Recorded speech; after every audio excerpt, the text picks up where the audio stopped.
Ο μικρός Αρσένιος στις 14 Σεπτεμβρίου, ανήμερα του Τιμίου Σταυρού, έφτασε μαζί με την οικογένειά του στον Πειραιά.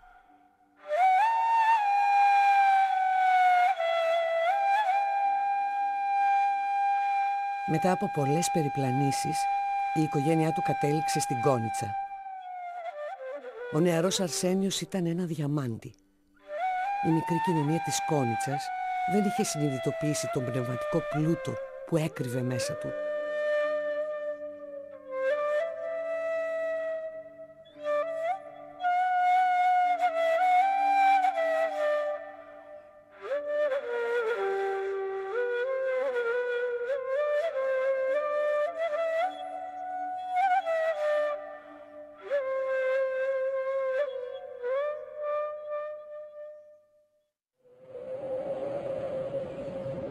Ο Άγιος Αρσένιος ο Καπαδόκης διέγνωσε την πορεία που θα είχε το βρέφος. Έτσι ζήτησε από τους γονείς του να πάρει το όνομά του, λέγοντας χαρακτηριστικά πως ήθελε να τον αφήσει μοναχό.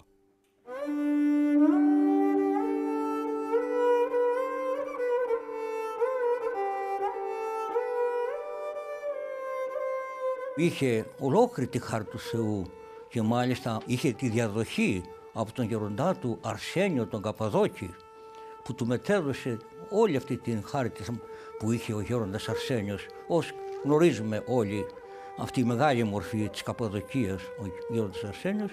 Έτσι ήταν διάδοχος της χάριτος του γέροντός του.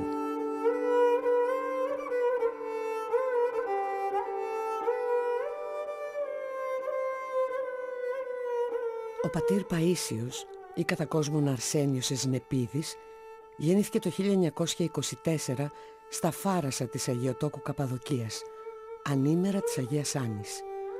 Ήταν παιδί του πρόδρομου και της Ευλαμπίας Εσνεπίδη. Είναι μια ευλογία Θεού για την Ελλάδα μας που ανέδειξε αυτή τη μεγάλη μορφή και μάλιστα προερχόμενος από την Αγιοτόκο Καπαδοκία, που εκεί μόλις είχε γεννηθεί τον έφεραν οι γονείς του τότε με την μικρασιατική καταστροφή.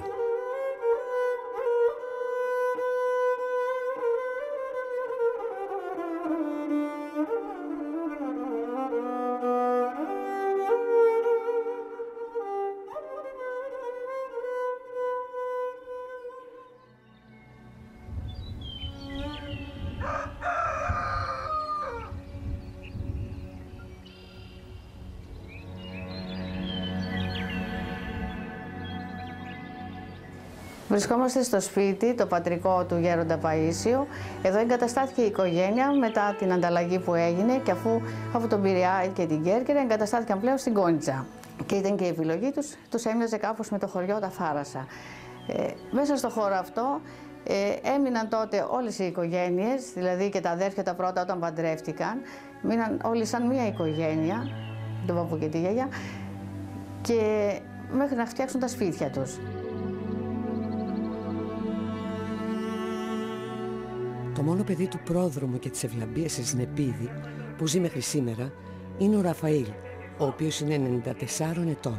Ο αδελφός του γέροντα θυμάται τον μικρό Αρσένιο να παρατάει τη σχολική του σάκα και να τρέχει στα κοντινά βουνά για να διαβάσει βίους Αγίων. Συχνά τον μάλωνε και του έκρυβε τα βιβλία.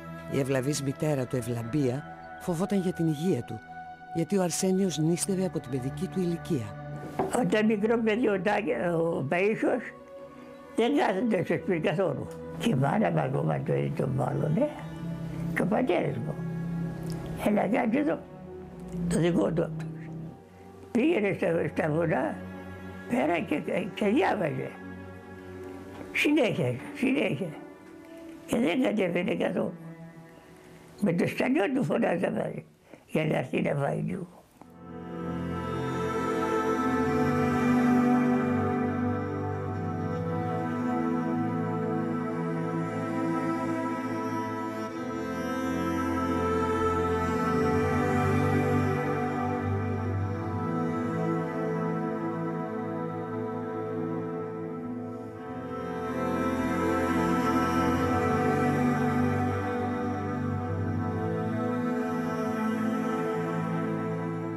Μεγάλες ήταν οι επιρροές που δέχτηκε από τη μητέρα του Ευλαμπία. Το λαμπρό παράδειγμα των γονιών του καθόρισε τον Αρσένιο. Από νηπιακή ηλικία ο μικρός Αρσένιος ήταν φιλομόναχος. Εκεί βλέπουμε μία φωτογραφία. Είναι ο πρόδρομος και η Ευλαμπία, ο παππούς και η γιαγιά, οι οποίοι μεγάλωσαν και την οικογένεια, αλλά μεγάλωσαν και εμάς όσο ήμασταν μικρά παιδιά. Και πάντοτε όλες οι νουθεσίες και όλο το μεγάλωμα ήταν να περάσουν σε εμάς τις αξίες για την πατρίδα και τη θρησκεία. Ο γέροντας είχε μεγάλη αδυναμία στη μητέρα του. Είχε μεγάλη αδυναμία στη γιαγιά, γι' αυτό και έστειλε και το γράμμα, όταν έγινε πλέον μοναχός, που έστειλε το γνωστό γράμμα.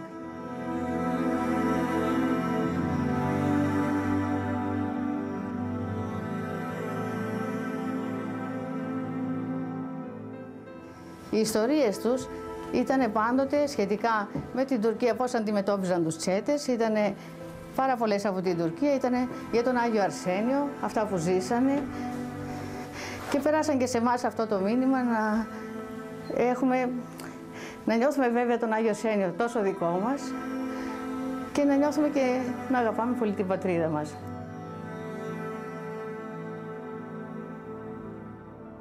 Στην εφηβική του ηλικία συνέβη ένα περιστατικό που καθόρισε την περαιτέρω πορεία του. Ένας συμπατριώτης του στην Κόνιτσα, προσπαθώντας να τον αποτρέψει από την ασκητική ζωή που ζούσε, του μίλησε για τη θεωρία του Δαρβίνου. Προσπαθούσε να τον πείσει ότι δεν υπάρχει Θεός. Στεναχωρημένος ο Αρσένιος κατέφυγε στο εκκλησάκι της Αγίας Βαρβάρας. Για πολλή ώρα έκανε μετάνοιες προσευχόμενος, ζητώντας να του φανερωθεί ο Χριστός για να στερεωθεί η πίστη του. Κάποια στιγμή στάθηκε να ξεκουραστεί και είπε: «Ακόμη κι αν ο Χριστός ήταν μόνο ένας καλός, δίκαιος και ενάρετος άνθρωπος, όπως μου είπε ο συμπατριώτης μου, αξίζει να τον αγαπήσω, να τον υπακούσω και να θυσιαστώ γι' αυτόν».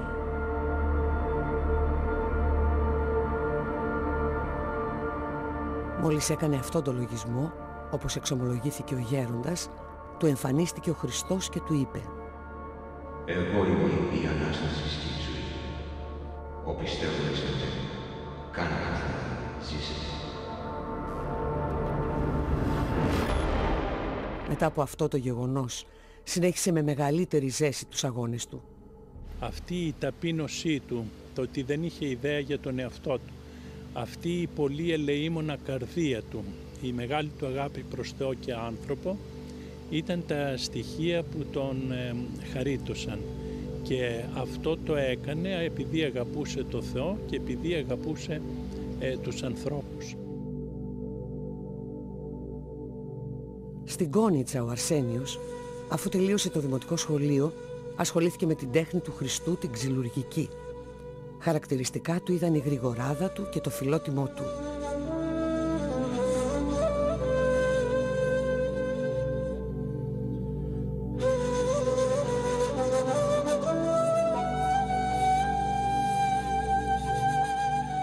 Αυτός μετά άρχισε κάπου να δουλεύει εδώ εκεί μαραγκός.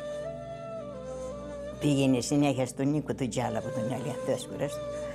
Και μετά πήγαινε και σε σπίτια, πήγαινε και σε χωριά εδώ γύρω, ώσπου να τακτοποιήσει τις δουλειές όλες όσες ήθελε να κάνει για να είναι ελεύθερος, να μην έχει κανένα εμπόδιο να μπορέσει να φύγει.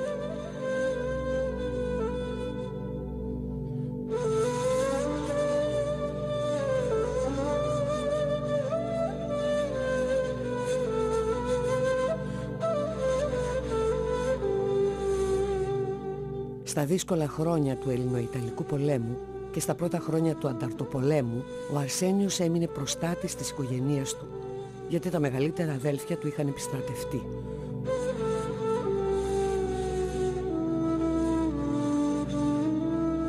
Στις 20 Απριλίου του 1948 κατατάχθηκε στον ελληνικό στρατό.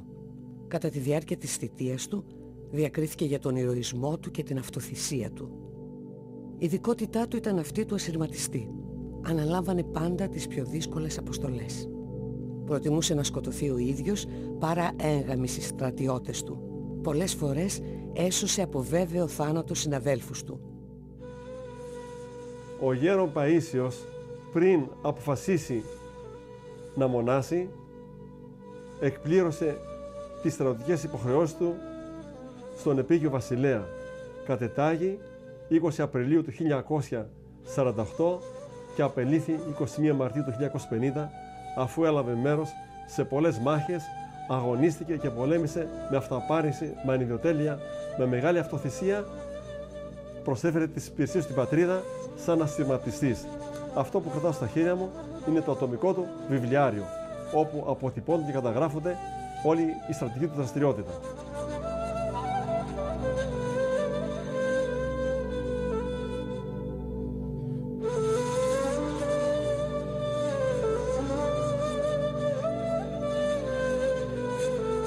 Οι συνάδελφοί του απορούσαν και έλεγαν «Αυτός ή Άγιος είναι ή Άγιο έχει».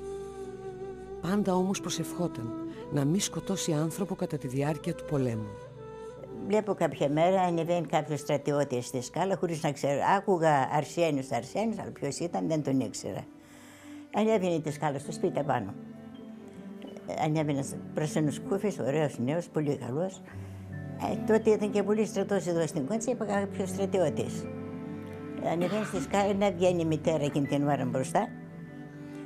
«Ω, Γιάβρη», μου λέει, «Γιάβρη», που τον είδε που ήρθε. «Ευχαριστώ, Παναγία μου», «Ευχαριστώ, Παναγία μου», και έκανε το σταυρό τη συνέχεια και τον ευχαριστώ. Η χαρά και η συγκίνηση τέτοιες ώρες ήταν μεγάλη. Βλέποντας μια μάνα του παιδί να έρθει από το στρατό μετά από τόσες επιχειρήσεις και μετά από όσα τόσα πέρασε, ήταν μεγάλη χαρά. Μετά μισής της βλέπω εδώ η νύφη μας, λέει, του Ραφαήλ, με τις καλύτερες ευχές που ευχήθηκε. Και μετά στη συνέχεια ζούσαμε μαζί σε όλη η οικογένεια απάνω.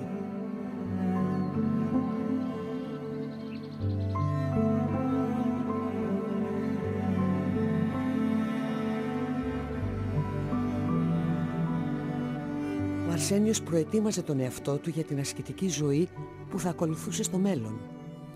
Η νύφη του γέροντα Ναταλία θυμάται την αυταπάρνησή του όταν για άσκηση πατούσε ξυπόλυτο στα γκάθια, πραγματοποιώντας γεωργικές δουλειές. Κάποια μέρα πάμε στο χωράφι και ήταν σπαρμένο σιτάρι, αλλά είχε τόσο αγκάθι που δεν ήταν να μπει κανένας μέσα. Ήταν το στάχι και το λουλούδι από το αγκάθι ένα θέαμα. Τόσο ωραίο. Τώρα μπήκε κανένας και λέει τι είναι τούτο. Τώρα πού να μπορέσουμε να μπούμε να θερήσουμε εκεί μέσα. Κάποια ώρα βγάζει τα παπούτσια. Για κάτσε λέει γιατί κάπως με έσφιξαν τα παπούτσια λέει.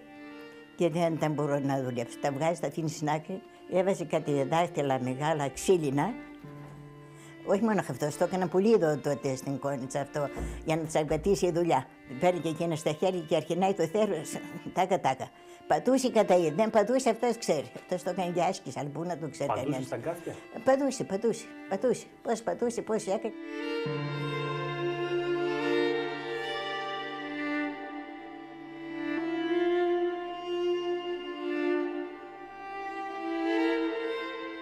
Σε ηλικία 29 ετών, εκπληρώνοντας την προόραση του Αγίου Αρσενίου του Καπαδόκη, κατατάσσεται στο Αγγελικό Τάγμα αναχωρώντας για την Αθωνική Πολιτεία.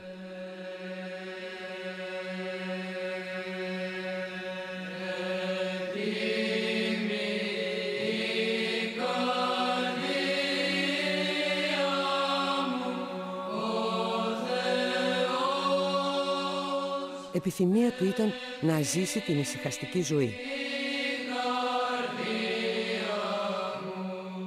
Αναζητώντας τόπο ανάπαυσης, περιέρχονταν διάφορα κελιά.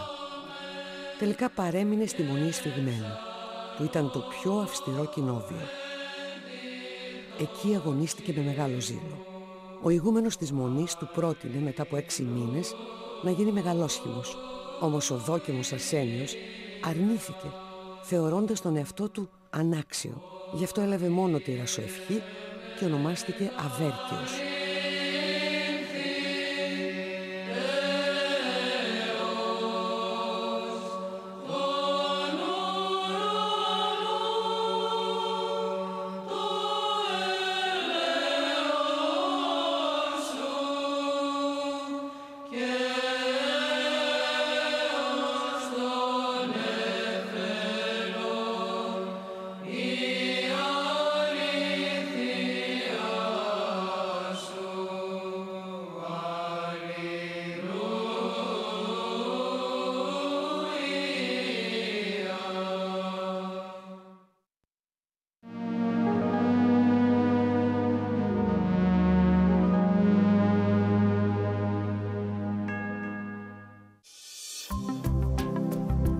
Το Μεγάλο Σάββατο στο Άξιον Εστί. Ένα αφιέρωμα στον Αλέξανδρο Παπαδιαμάντη. 100 χρόνια από τον θάνατο και 160 χρόνια από τη γέννηση του μεγαλύτερου Έλληνα πεζογράφου. Αλέξανδρος Παπαδιαμάντης. Ένας Άγιος με ανθρώπινα πάθη στο Άξιον Εστί. Μεγάλο Σάββατο, 12 το μεσημέρι, στη ΝΕΤ 3.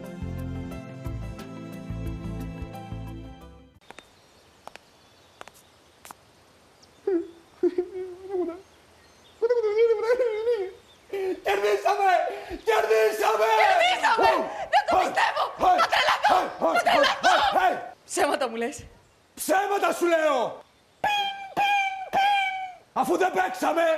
Μην ξεχνάς να παίζεις, γιατί αν δεν παίξεις, πώς θα κερδίσεις.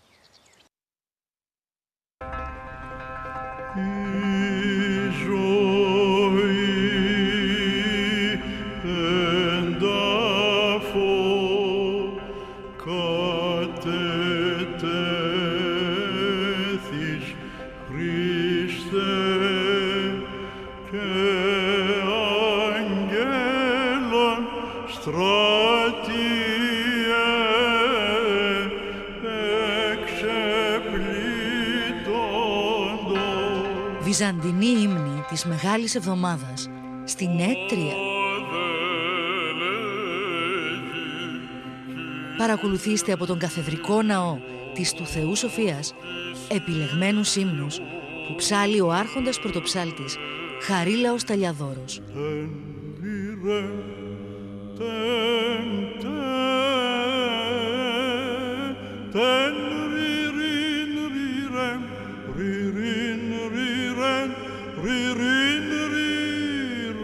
Τους ύμνους του Θείου Δράματος ψάλλουν επίσης ο πρωτοψάλτης του Ιερού Ναού της Παναγίας Δέξιας, Χρήστος Χαλκιάς.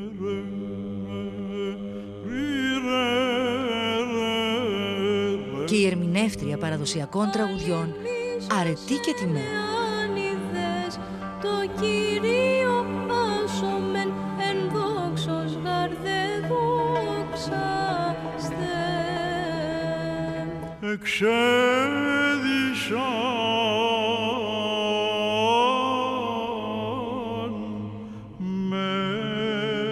Καθημερινά τη Μεγάλη Εβδομάδα στη ΝΕΤ 3.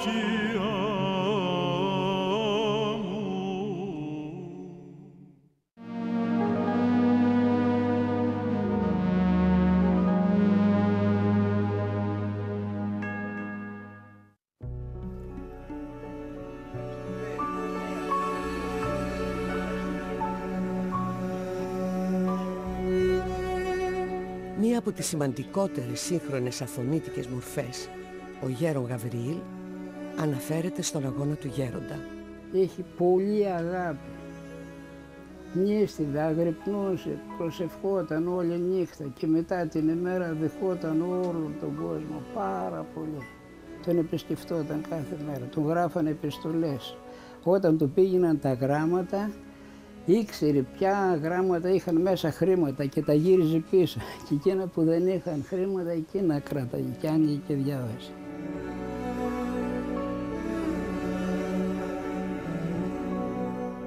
Η υπακοή του Αβέρκιου ήταν παρημιώδης. Υποτασσόταν με μεγάλη προθυμία τόσο στον ηγούμενο όσο και σε κάθε μοναχό. Έτσι σταδιακά άρχισε να γεύεται τους καρπούς της υπακοής. Μια νύχτα, ενώ προσευχόταν όρθιος, όπως διηγήθηκε ο ίδιος ο γέροντας, συνέβη ένα θείο γεγονός που τον έθρεψε πνευματικά για 10 ολόκληρα χρόνια. Ξαφνικά, την ώρα της προσευχής, τον περιέλουσε ένα ουράνιο φως. Από τα μάτια του έτρεχαν ασταμάτητα γλυκά δάκρυα και μια θεία αγαλίαση τον πλημμύρισε.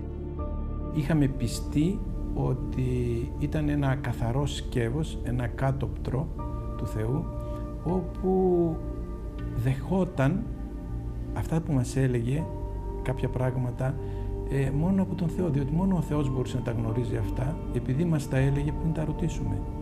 Μας απαντούσε σε ερωτήματα που θα θέλαμε να θέσουμε και μας έδινε απαντήσεις οι οποίες μπορεί να ήταν πολλές φορές και σε αντίθετη κατεύθυνση από ό,τι θα μπορούσαμε εμείς να φανταστούμε, όμως εσωτερικά ήταν ευχαρίστως αποδεκτές και μάλιστα λέγαμε αυτή ήταν η λύση, πώς δεν την βλέπαμε.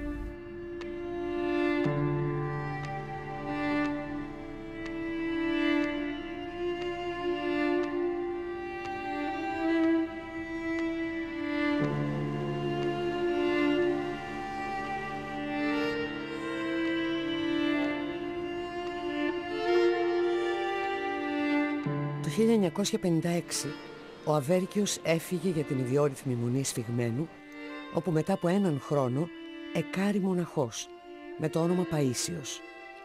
Εκεί επιδόθηκε σε ακόμη πιο σκληρούς αγώνες. Όλο σχεδόν το 24ωρο έλεγε την οερά προσευχή. Ήταν ολιγόλογος και ασκητικός. Θυμάμαι είχε σε ένα πιατάκι μικρό, τσίγκινο, 3 βραστές πατάτες μικρές, πολύ μικρές. Και έδωσε ένα σε μένα, ένα στον άλλον τον συμφοιτητή μου και ένα πήρε αυτός. Και φάγαμε το μισό. Αυτό ήταν το γεύμα.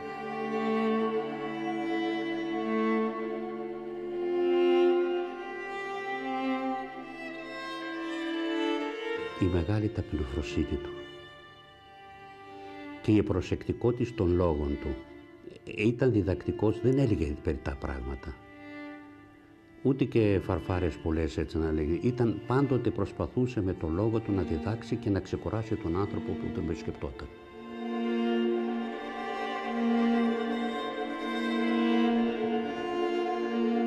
Ο πόθος για ασκητική ζωή στην έρημο του Αγίου Όρους ήταν μεγάλος.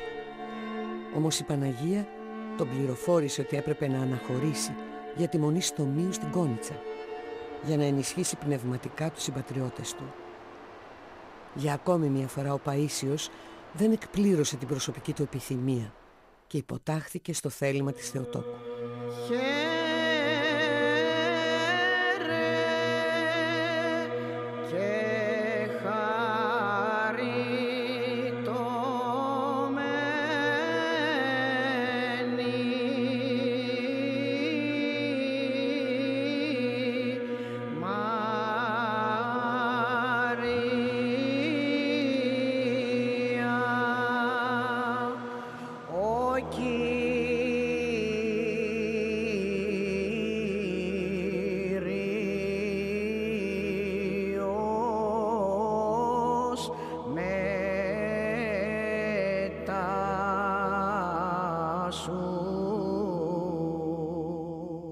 Οπωσδήποτε είχε επίγνωση ότι στη ζωή και της ασκήσεως κανείς δεν μπορεί να κάνει το θέλημά του, πρέπει να υποτάσσει το θέλημά του και την προσωπική του, αν θέλετε πολλές φορές, επιλογή στο θέλημα του Θεού.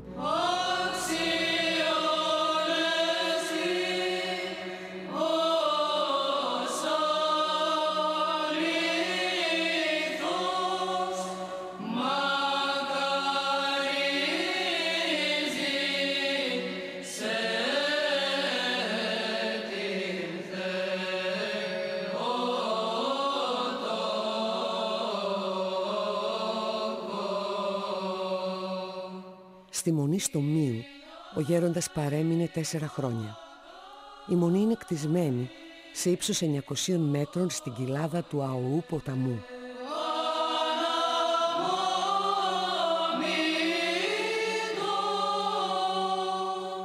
Το κελί που ζούσε ο γέροντας στην Κόνιτσα ήταν στενό και η είσοδος του χαμηλή, για να του υπενθυμίζει την ταπείνωση που χρειάζεται για να περάσει ο πιστός στη βασιλεία των ουρανών.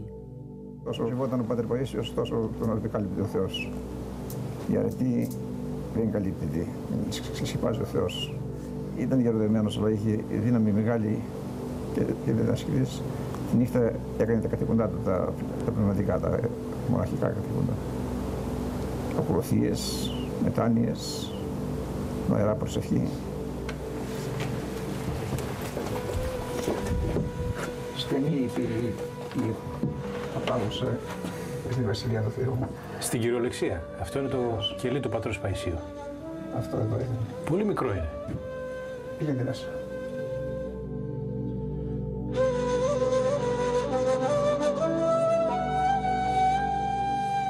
Ακριβώς εδώ, το στριμμένο όρθιο, Και καθόταν εδώ και έκανε την ωραία προσευχή. Είχε τη σοκολάτα δίπλα και έκανε την ωραία προσευχή του. Πώς είναι δηλαδή. Το τραπέζι, οι καρέκλες, αλλά και η ντουλάπα της κουζίνας στην Ιερά Μονή Στομίου ήταν φτιαγμένα από τα χέρια του. Παρότι πέρασαν 50 ολόκληρα χρόνια από την κατασκευή τους, παραμένουν σε εξαιρετική κατάσταση. Το ίδιο και τα στασίδια του ναού της Μονής. Οι συμβουλές του γενικά ήταν ότι ό,τι κάνετε, να το κάνετε σωστά. Αν το κάνετε μισοκαμωμένο, ας πούμε. Ή με το κάνεις, ή κάντο, ή μην το κάνεις καθόλου. Και κάπου λέγανε οι πατέρες του Άγιον Όρους ότι και τα σαμάρια όταν ήταν στη Μονή Σφιγμένο, είχε κάνει εκεί το Μαραγκό σαν δόκιμος μοναχός, και τα σαμάρια λέει, για τα ζωά τα έκανε σαν έπιπλα.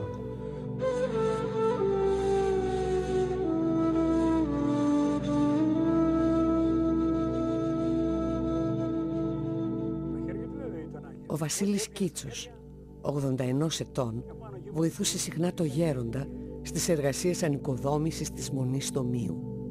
Ο πατήρ Παΐσιος της έδωσε ζωή, καθώς για πολλά χρόνια ήταν ερημωμένη. Όταν πήραμε για να τελειώσουμε την πλάκα, δεν μας έφεραν το τσιμέντο. Αυτός έλεγε ότι θα φτάσει, μη φοβάστε. Ωραία, δεν φτάνει, όχι θα φτάσει αυτός. Έφτασε και περίσσεψε η πλάκα. Το τσιμέντο το χάρμα το κάναμε. Ο πατήρ Παΐσιος ασκούσε βία στον εαυτό του για την κατάκτηση της αρετής, γιατί γνώριζε ότι βιαστέ αρπάζουσιν τη βασιλεία των ουρανών. Πολλές φορές τον έβρισκαν να κοιμάται μόνο με το ράσο στους διαδρόμους του μοναστηριού, υπομένοντας θερμοκρασίες πολύ μικρότερες του μηδενός. Κοιμάνα στο τσιμέντο πάνω, μόνο με το ράσο. Δεν υπήρχε ούτε την κουβέρτα, δεν τίποτα. Κοιμάνος ήταν. Ωραία, τι κάνεις εδώ λίγο. Δεν έχω ανάγκη πολύ. Μη φοβάσαι. Έκανε το σταυρό του, κοιμήθηκε. Είχε αρρωστήσει και το βράδυ και το φοβήθηκα πραγματικώς. Να σου κάνω λίγο τσάι, του λέω. Όχι μωρέ, λέει. Ωραία, θα σου κάνω τσάι, του λέω. Το έκανε λιγάκι τσάι. Έκανε το σταυρό του, σκόθηκε. Κατά την παραμονή του πατρός Παϊσίου στην Κόνιτσα, αλλά και στο Άγιο Όρος, συνέβησαν πολλά υπερφυσικά γεγονότα. Ο γέροντας, σύμφωνα με μαρτυρίες, συνομιλούσε και φρόντιζε τα άγρια ζώα.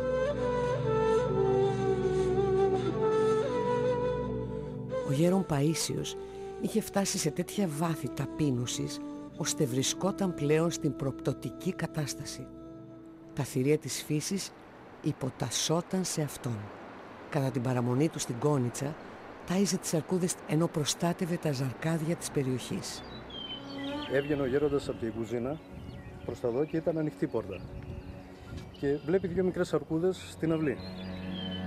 Και από ό,τι μας είπαν τα παιδιά αυτά, τις πιάνει από το σβέρκο και της λέει να μην ξανάρθετε εδώ και λαχταρίζει κανένας άνθρωπος. Άμα πεινάτε να έρχεστε εκεί πίσω να σας πετάω κανένα κομμάτι και να μην μπαίνετε μέσα στο χώρο του μοναστηριού. Ένα ζαρκάδι τώρα ή λαγό του είχε κάνει ένα σταυρό στην μπάλα, από ό,τι λένε εδώ οι παλιοί. Με κόκκινη μπογιά και τους έλεγε στους κυνηγούς αυτό μην το χτυπήσετε γιατί είναι δικό μου. Αλλά κάποιος εδώ ο κυνηγός ας πούμε δεν τον άκουσε, το χτύπησε και κάτι του συνέβη ένα γεγονός για την παρακοή που έκανε στο γέροντα ας πούμε μετά. Σε εκείνο το σημείο κατέβαινε η αρκούδα και έβρισκε στον δρόμο του. Της έλεγε πήγαινε εσύ στο δικό σου δρόμο και εγώ στο δικό μου. Και η αρκούδα έφυγε. Δεν τον πείραζε, ήταν σαν φιλαράκια. Έρχονται συχνά οι αρκούδες στο μοναστήρι μας. Όταν επέστρεψε στην Κόνιτσα, είχε ιδιαίτερη φροντίδα για τα ορφανά. Ο γέροντας δεν κρατούσε τίποτα για τον εαυτό του.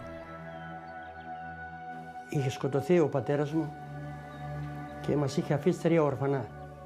Υπολογίζω ότι πρέπει να ήμουν 10 με 11 ετών.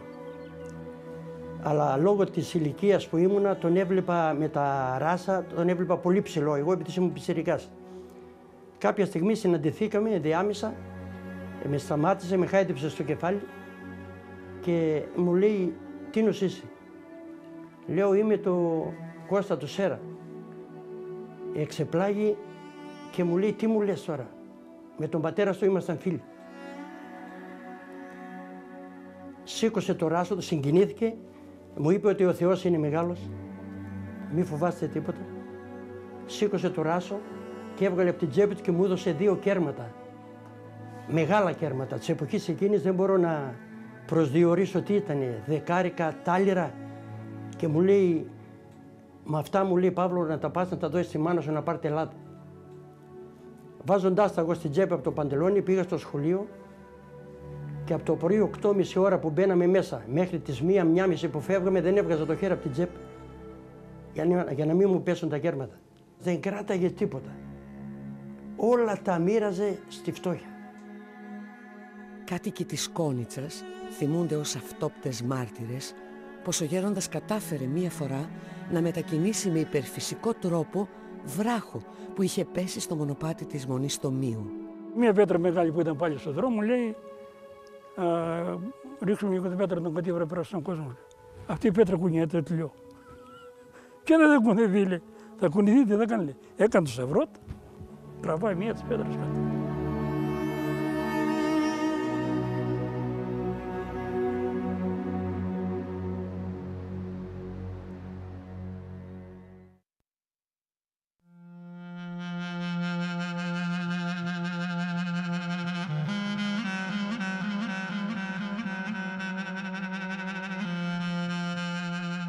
Το Σεπτέμβριο του 1962, μετά από θεία κλήση, έφυγε στο Όρο Σινά.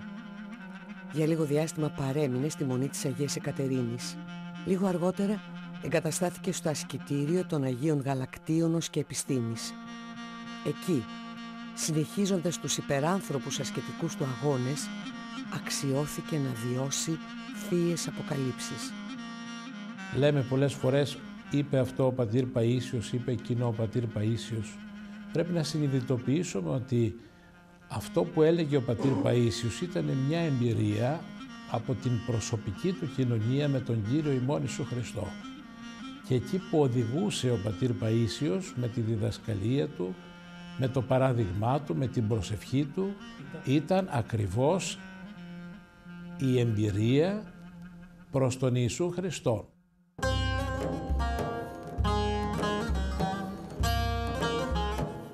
Ευρισκόμενος στο Σινά, δεν αγνοούσε τον πόνο των συνανθρώπων του. Τα χρήματα που κέρδιζε από το εργόχειρο που έκανε, τα μοίραζε στους Βεδουίνους, προσπαθώντας να απαλύνει τη φτώχεια τους.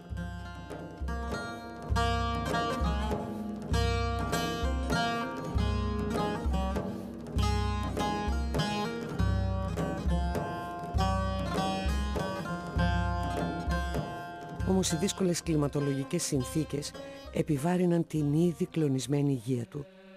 Έτσι, το 1964 επέστρεψε στο Άγιον Όρος.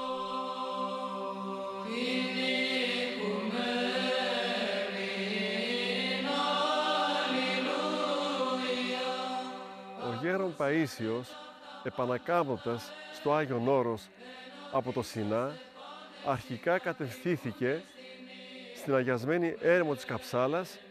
Είναι μια περιοχή πλησίων δοκαριών. Καθ' υπόδειξη πνευματικού γέροντα, κατευθύνθηκε στη σκήτη των Ιβύρων, όπου παρέλαβε την καλύβη των Αγίων Αρχαγγέλων, σύμφωνα με το ομόλογο 12 Μαΐου του 1964, όπου εδώ έκανε την άσκησή του και τον αγώνα του.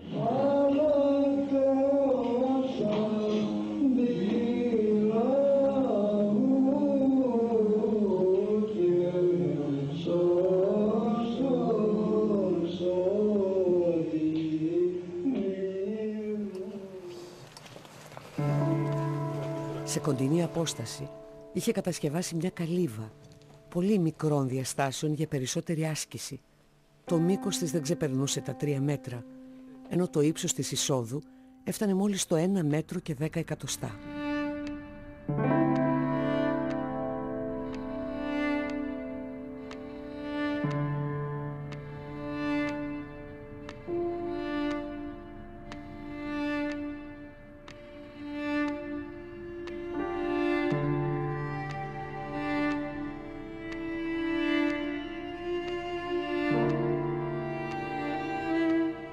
Το καλοκαίρι του 1966 αναγκάστηκε να μεταβεί στη Θεσσαλονίκη και να υποβληθεί σε επέμβαση στους πνεύμονες.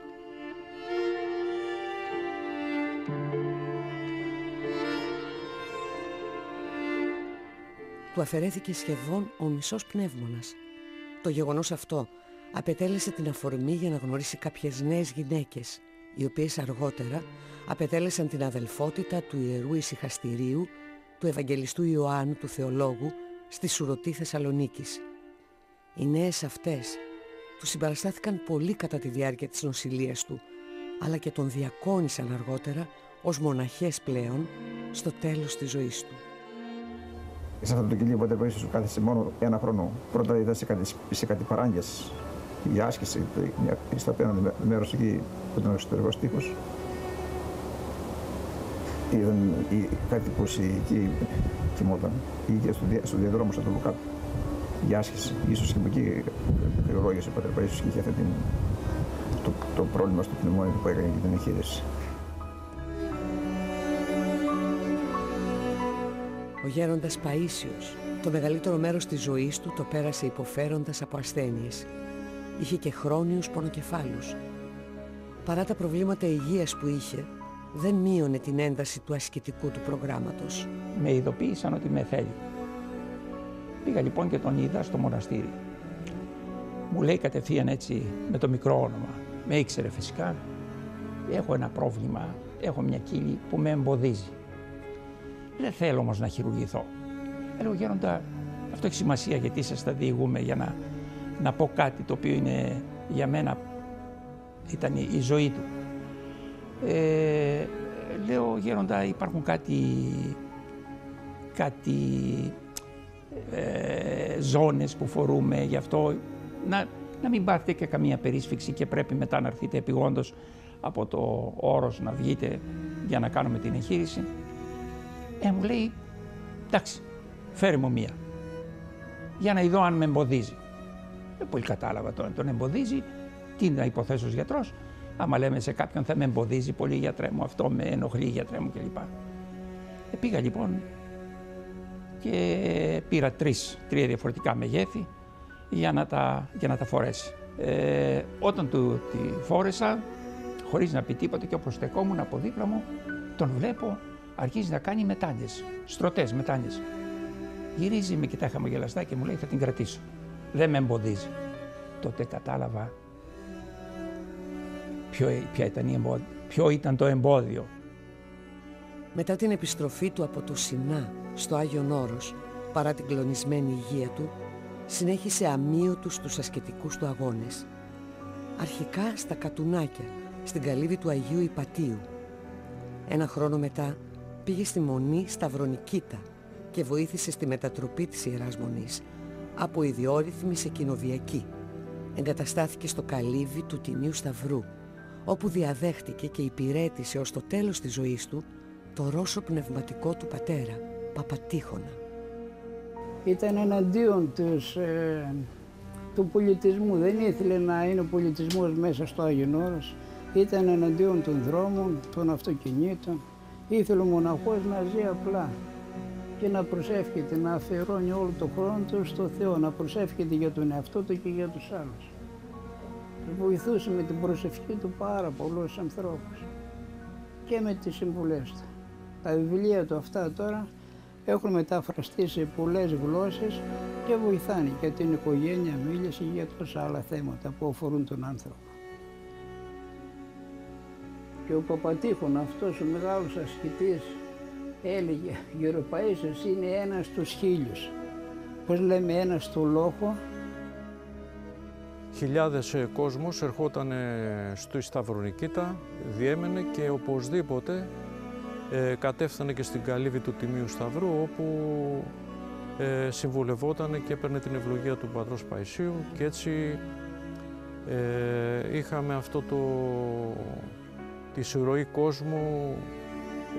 Με λίγαν επική έτσι αναφορά μπορούμε να πούμε ότι πάνω από 200.000 κόσμος προσήλθε αυτή τη δεκαετία της παραμονής του Πατρός Παϊσίου στην καλύβη του Τιμίου Σταυρού για να τον συμβουλευτεί και βλέπουμε ότι αυτό επηρέασε στη συνέχεια όλη την Ορθόδοξη Εκκλησία, το Άγιο Όρος. Πολλοί μοναχοί γίνανε εξαιτίας του Πατρός Παϊσίου. Είπαμε πάρα πολλά. Θα σταματήσω μόνο σε 2 πράγματα. Δεν ξέρω, τότε είχα κάποιες δυσκολίες, Μητροπολίτης, όντας στην Μητρόπολη Θηβών και Λεβαδίας, εσωτερικές εννοώ. Και του είπα, Πάτερ Παΐσιε, έχω την αίσθηση ότι δεν κάνω τίποτα. Ενώ συνέχεια αγωνίζομαι, τρέχω από εδώ και εκεί. Όταν κάθομαι και κάνω έναν απολογισμό, βλέπω ότι δεν είναι και τίποτα που έχω κατορθώσει το σπουδαίο. Και μου απήντησε έτσι με τον τρόπο να πούμε, όπως έλεγε. Είσαι σε καλό δρόμο, μου λέει. Και του λέω τι. Το να πιστεύεις ότι δεν έχεις κάνει κάτι πολύ σπουδαίο, είσαι σε καλή αρχή. Γιατί συνήθως όλοι λέμε ότι όλα όσα κάνουμε είναι καλά και ότι όλοι οι άλλοι πρέπει να μας επενούν και να μας προσέχουν. Μου έκανε εντύπωση αυτή η σκέψη του. Στο κελί του Τιμίου Σταυρού υπάρχει μέχρι σήμερα ο τάφος του Ρώσου πνευματικού του πατρός Παϊσίου, Παπατήχωνα.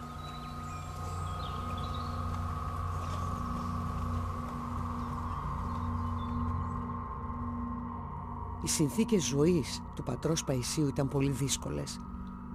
Σε αυτό το πηγάδι μάζευε το βρόχινο νερό για να πίνει, αλλά και για να κερνάει τους πιστούς. Η φλογερή προσευχή του προκαλούσε το φθόνο του πονηρού. Κάθε βράδυ, ας πούμε, η σκεπή της Καλύβης εκλονιζόταν από χτύπους εννοείται του πονηρού, όπου ο πατήρ Παΐσιος έψαλε το τροπάριο του Τιμίου Σταυρού, το Σταυρό σου προσκυνούμε Δέσποτα και την Αγία σου Ανάσταση προσκυνούμε και δοξάζουμε. Και εξαφανιζόντουσαν. Το εμφανίστηκε ο ίδιος ο πονηρός στην πόρτα 12 μέτρος.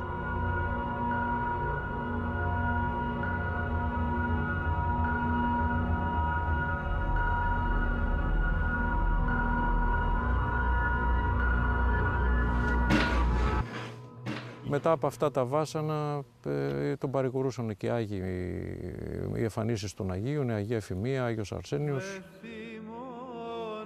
Στο κελί του Τιμίου Σταυρού παρέμεινε για 10 ολόκληρα χρόνια. Εκεί είχε την ευλογία να έχει θείες αποκαλύψεις.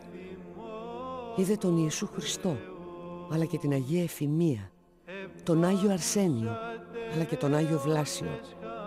Όπως φαίνεται, ο γέροντας Παΐσιος κρατούσε σημειώσεις για τις συναντήσεις που είχε με τους Αγίους. Εδώ εμφανίστηκε επίσης η Αγία Εφημία και επειδή ξέρουμε ότι η Αγία Εφημία ήταν εναντίον των αιρέσεων, από το γνωστό που ο τόμος ευρέθη ο αιρετικός στα πόδια της, ο δε τόμος ο σωστός ευρέθη στην κεφαλή της, σαν να του είπε η Αγία Εφημία του Πατρός Παϊσίου ότι βοήθα τον κόσμο να έχει σωστή και ορθόδοξη πορεία. Και λόγων εάν λαλήσετε ομοι εμείνει εν ημίν ότι με θυμών ο Θεός τον δε φόβον ημών που μη φοβηθόμεν ουδού μη ταραχθόμεν ότι με θυμών ο Θεός Κύριον δε τον Θεόν ημών αυτόν αγιάσομεν και αυτός έστε ημίν φόβος ότι με θυμών ο Θεός και πεποιθώς έσωμε επ' αυτόν και σωθήσωμε δι' αυτού ότι με θυμών ο Θεός. Ιδού εγώ και τα παιδεία αμοι έδωκεν ο Θεός ότι με θυμών ο Θεός. Ότι παιδίον εγεννήθη μην Υιός και δόθη μην ότι με θυμών ο Θεός.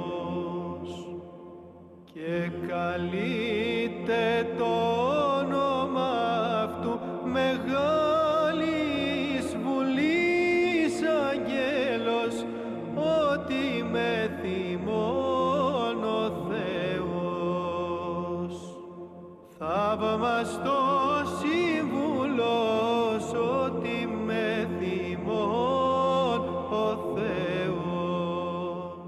Τα τελευταία 14 χρόνια της ζωής του έζησε στο κελί της Παναγούδας. Εκεί δέχθηκε χιλιάδες προσκυνητές. Πιστοί κάθε ηλικίας και μορφωτικού επίπεδου ζητούσαν μια συμβουλή που θα τους λύτρωνε από το προσωπικό τους πρόβλημα. Με θυμών ο Θεός γνώτεθνη και ητάστε ότι με θυμών ο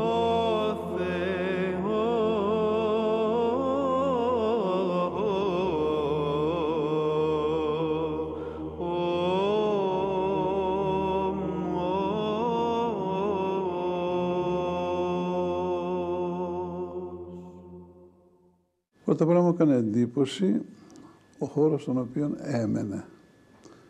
Αυτό το μικρό, ασκητικό κελάκι θα το έλεγα, περιφραγμένο με αυτό το σύρμα και με τα θρονιά που υπήρχαν, οι πέτρες και τα σανίδια.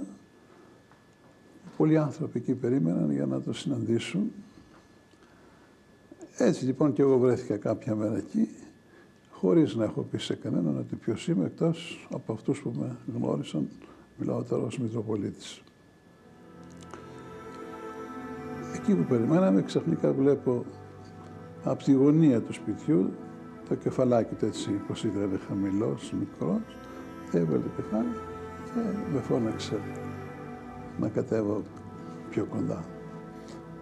Πήγα μέσα, είδα τον απλό χώρο μέσα στον οποίο έμενε. Μετά από λίγο πήγα μέσα στο εκκλησάκι που είχε. Προσκύνησα και καθίσαμε πλάι στα παγκάκια αυτά, στα καθίσματα που υπήρχαν. Και αρχίσαμε τη συζήτηση. Μόνο ότι είχα την αίσθηση ότι ήταν δύσκολο να το κρατάω πολύ χρόνο, γιατί απ' έξω ήταν πάρα πολλοί άνθρωποι, ιδίως νέοι που περίμεναν. Εν τούτης, μια συζήτηση με τον μακαριστό πατέρα Παΐσιο ήταν ένας πειρασμός, ήθελε κανείς να πει όσο το δυνατόν περισσότερο.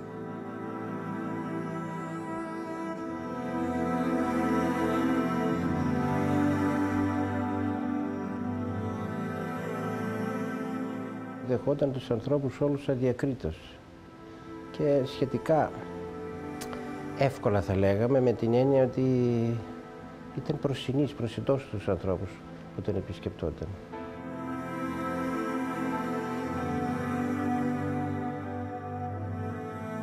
Για μένα ο Γεροπαΐσιος είναι ένας σύγχρονος Άγιος, ένας στάρετς μεγάλος. Βοήθησε πάρα πολλούς με τα βιβλία που έγραψε, λαϊκούς και μοναχούς. Εγώ αρκετές φορές όταν είχα προβλήματα πήγαινα και ερχόμουν και τον συμβολευόμουν. Άμα στύψετε 1000 μοναχούς σήμερα στο Άγιον Όρος, ένα Γεροπαΐσιο δεν θα βγάλουμε. Όταν απολύθηκα από στρατιώτης και είχα πάει αρκετές φορές και τον είχα επισκεφθεί, ήταν οι ημέρες που επρόκειτο να πάρω την απόφασή μου να γίνω κληρικός. Και λέω δεν πάω να ρωτήσω και τον πατέρα Παΐσιο, εκτός από τον πνευματικό που είχα τον πατέρα Επιφάνιο, να πάω να ρωτήσω και τον πατέρα Παΐσιο. Όταν πήγα εκεί, με καλοδέχτηκε, μου μίλησε, λέει τι θέλεις, γιατί ήρθες. Να, λέω θέλω να γίνω κληρικός, αλλά έχω μερικούς ενδιασμούς. Μήπως δεν πετύχω, μήπως η απόφαση μου είναι λαθεμένη, ήμουν 27 ετών, δεν ήμουν μικρός. Και τότε μου μίλησε λίγο αυστηρά, λέει δεν έπρεπε να έχεις αυτές τις σκέψεις, διότι οι άνθρωποι που αφιερώνουν στο Θεό δεν τα υπολογίζουν αυτά, τους κινδύνους και τα άλλα. Αφού λες θα δώσεις τον εαυτό σου στο Θεό, θα δίνεις όλα. Μου είπε, με ανέπαυσε, δηλαδή μέσα μου έφυγαν και οι λογισμοί και όλα.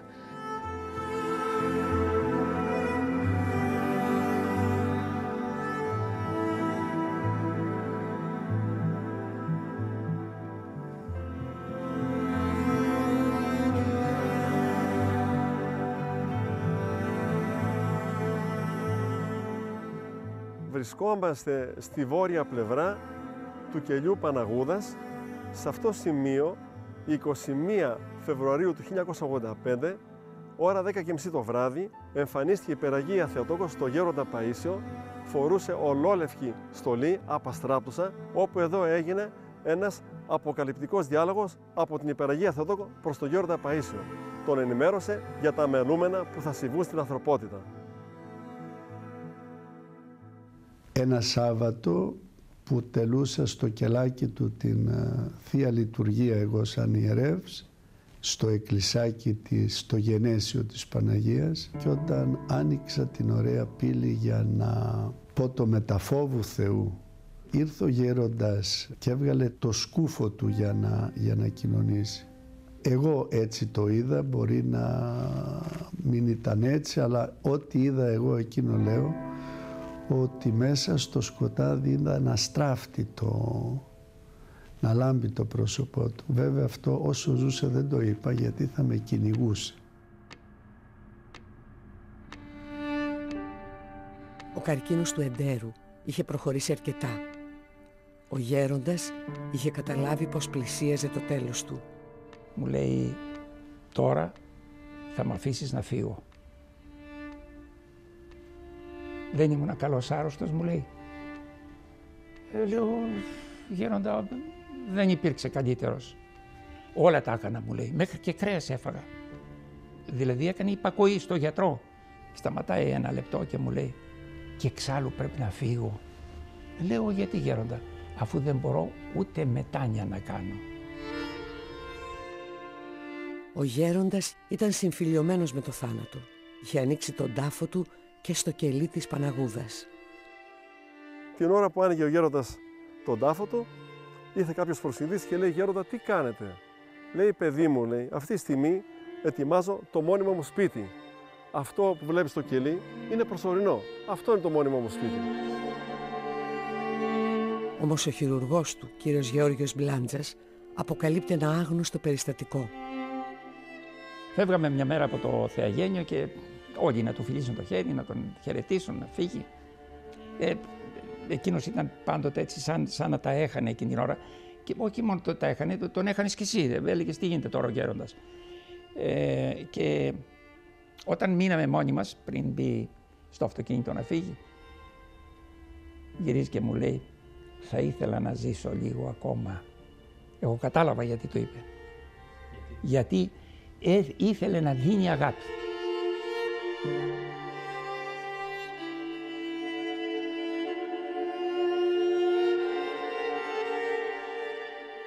Όμως η κατάσταση της υγείας του δεν του επέτρεπε να συνεχίσει τον αγώνα του. Παρ' όλα αυτά, λίγο πριν κοιμηθεί στο μοναστήρι της Ουρωτής, δεχόταν ακατάπαυστα επισκέπτες για 3 ημέρες, συνεχόμενα όρθιος σε ένα πλατήσκαλο. Ο ίδιος δεν έδειχνε ποτέ ότι πονάει, δεν έδειχνε ποτέ ότι έχει πρόβλημα. Ήταν ως ασθενής πράος, γαλήνιος, υπομονητικός. Ποτέ δεν μίλησε για τον εαυτό του, για το τι υποφέρει. Και στα 25 χρόνια της καριέρας μου στο νοσοκομείο δεν έχω συναντήσει τέτοια υπέρβαση φόβου θανάτου. Ο καρκίνος, νομίζω, αποκτάται με μια λογική μόνο, απλή λογική. Ναι, δεν ξέρω, μπορεί να σας έχω πει και να την κάνετε να φορά ερώτημα. Και το να γνωρίζει κανείς τον εαυτό του. Ναι.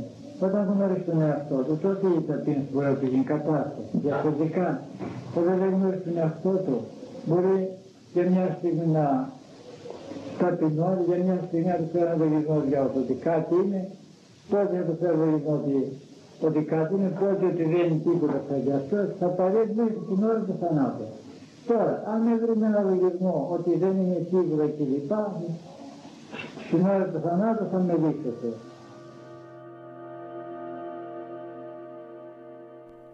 Όλα έγιναν όπως τα ζήτησε ο πατήρ Παΐσιος.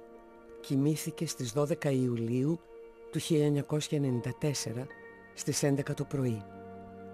Το βράδυ τελέστηκε αγρυπνία και αμέσως μετά τη Θεία Λειτουργία η εξόδιος ακολουθία. Δεν παραβρέθηκε κανείς εκτός από την αδελφότητα. Και αυτό ήτανε, πληροφορήθηκα μετά ή μάλλον είχα τη διέστηση και τηλεφώνησα όταν γινόταν η κηδεία του. Δεν πήγαμε κανένας, δεν ήταν κανένας, δεν ήθελε. Και από ό,τι έμαθα, από ό,τι μου είπανε, όταν είπε να μην έρθει κανένας ούτε οι γιατροί σου, Γέροντα,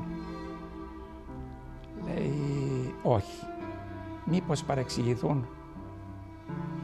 Αλίμονο, λέει, αν οι γιατροί μου παρεξηγηθούν, δεν θα ήταν οι γιατροί μου.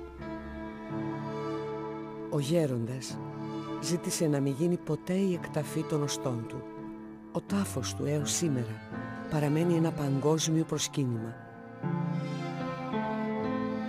Στη συνείδηση των πιστών, ο πατήρ Παΐσιος έχει καθιερωθεί ήδη ως ένας Άγιος των εσχάτων χρόνων.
Ταπείνος νομίζω αποκτάται με μια λογική μόνο, απλή λογική. Ναι, δεν ξέρω, μπορεί να σας έχω πει και να την κάνετε να φορά ερώτημα. Και το να γνωρίζεις κανείς τον εαυτό του. Ναι, όταν γνωρίζεις τον εαυτό του, τότε η ταπείνωση μπορεί να πηγαίνει κατάσταση. Διαφορετικά, όταν δεν γνωρίζεις τον εαυτό του, μπορεί για μια στιγμή να ταπεινώνει, για μια στιγμή να του φέρει ένα λογισμό για ότι κάτι είναι, τότε να του φέρει λογισμό ότι κάτι είναι, τότε ότι δεν είναι τίποτα για αυτό, θα παρέχει μέχρι την ώρα του θανάτου. Τώρα, αν έβρουμε ένα λογισμό ότι δεν είναι σίγουρα κλπ, στην ώρα του θανάτου θα με δείξετε.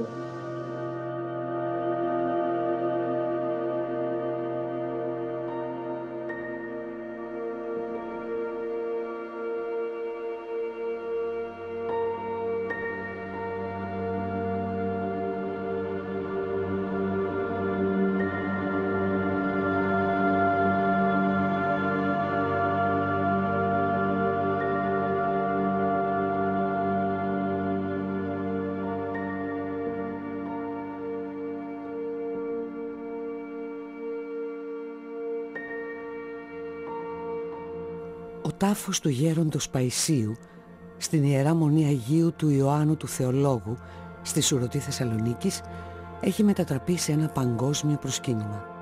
Χιλιάδες Ορθόδοξοι σειραίουν από όλα τα μήκη και τα πλάτη του πλανήτη για να προσκυνήσουν τον τάφο του ζητώντας τη βοήθειά του.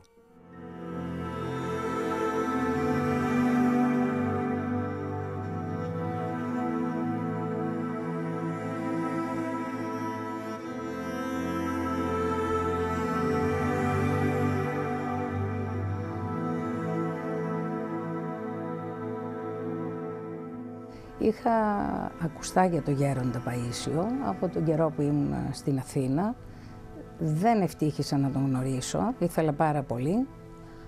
Και κάποια μέρα, τυχαίως γυρίζοντας με τον άντρα μου από μία εκδρομή, αφού έχουμε εγκατασταθεί πλέον στην Θεσσαλονίκη, βλέπω μία πινακίδα προς Ιερών Ησυχαστήριων Αγίου Αρσενίου.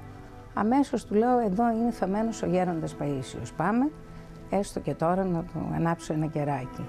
Γυρίζοντας στο σπίτι, ενώ η σκέψη μου βέβαια ήταν πάντα εκεί και στο παιδί μου, γιατί αυτό τον παρακάλεσα, ήταν στο πτυχίο στο Λονδίνο, ένας άριστος φοιτητής, δεύτερο πτυχίο, και παρουσίασε ένα φόβο, έτσι, δεν μπορώ μαμά, σαν να μην ξέρω τίποτα, σαν να τα ακούω πρώτη φορά, και αυτό με απασχολούσε. Βέβαια τον είχα δυναμώσει όσο μπορώ.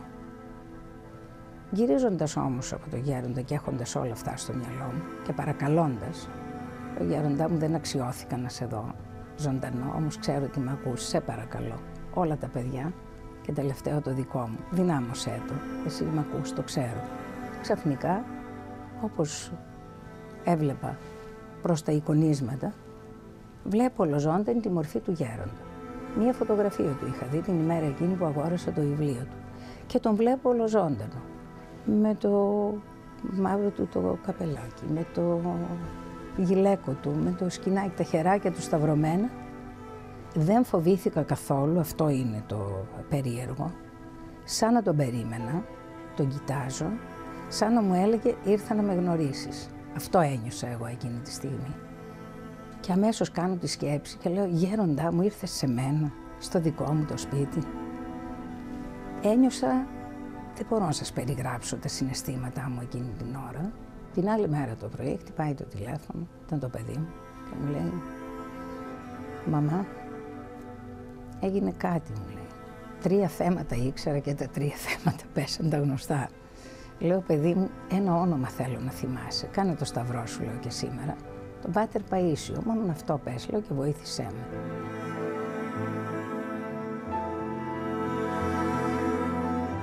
Ο Γέροντας έδινε μεγάλη σημασία στην καλλιέργεια των καλών λογισμών για την αντιμετώπιση των δυσκολιών της καθημερινότητας. Ο καθηγητής της Θεολογικής Σχολής του Αριστοτελείου Πανεπιστημίου Θεσσαλονίκης, Δημήτριος Τσελεγκίδης, τόνισε τη σημασία που είχε για το Γέροντα το ζήτημα αυτό. Αυτό ήταν προσδιοριστική σημασία, γιατί πράγματι διαπιστώναμε από αυτό που πάσχει και ο περισσότερος κόσμος, τώρα έχει γίνει και στην Ελλάδα η εισαγωγή αυτών των προβλημάτων, που να παίρνουν οι άνθρωποι χάπια να κοιμηθούν. Ενώ ο άνθρωπος που έχει αυτήν την τοποθέτηση και κάνει αυτούς τους λογισμούς δεν έχει ψυχολογικά προβλήματα. Και αν τυχόν εμπλακεί, τέλος πάντων, γιατί και αυτό είναι ενδεχόμενο σε στιγμές αδυναμίας, τότε του έλεγε πού να πάει. Βεβαίως κοντά του το έλυνε το πρόβλημα και δεν υπήρξε καμία απολύτως περίπτωση όπου να πήγε κάποιος και να μην έλυσε το πρόβλημα.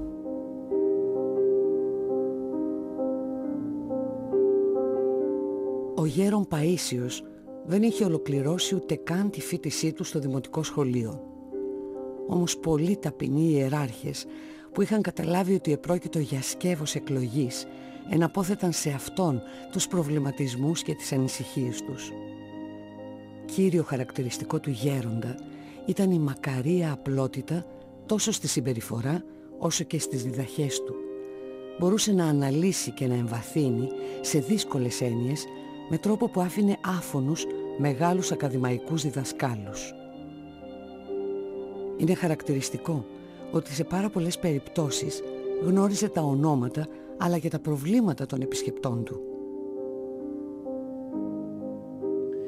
Το Γέροντα το γνώρισα στο διάστημα 92 με 94, όταν υπηρετούσα στο ανώτατο στρατηγείο του ΝΑΤΟ στις Βρυξέλλες. Εγώ, όπως σας είπα, εκείνο το διάστημα υπηρετούσα στο εξωτερικό σε αυτή τη θέση και λόγω του βαθμού μου ήμουν υποπτέραρχος τότε, είχα πάρα πολύ στενές σχέσεις με τον ανώτατο στρατηγικό διοικητή. Δεν του άνοιξα κουβέντα για τίποτα και ούτε ήξερε ποιος ήμουν, που υπηρετώ εκείνο το διάστημα, αν είμαι αξιωματικός, αν δεν είμαι, τίποτα από όλα αυτά. Τίποτα απολύτως.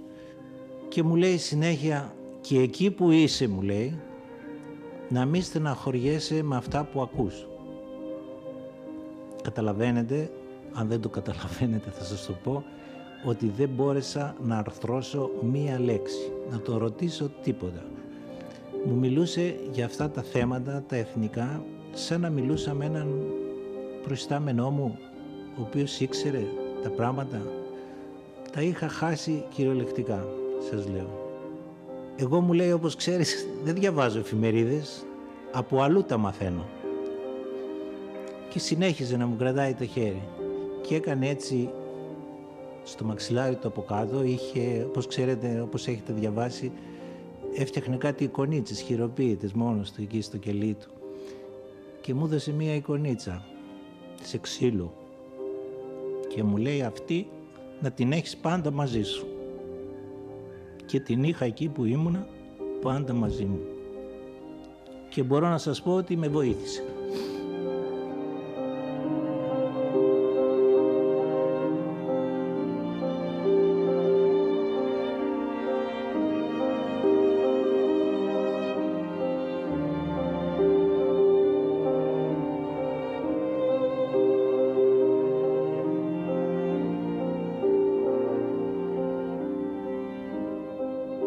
Λειτουργήσε εδώ στην Έδεσα, σε ένα ναό του Αγίου Δημητρίου και έκανε τη λειτουργία του Αγίου Ιακώβου.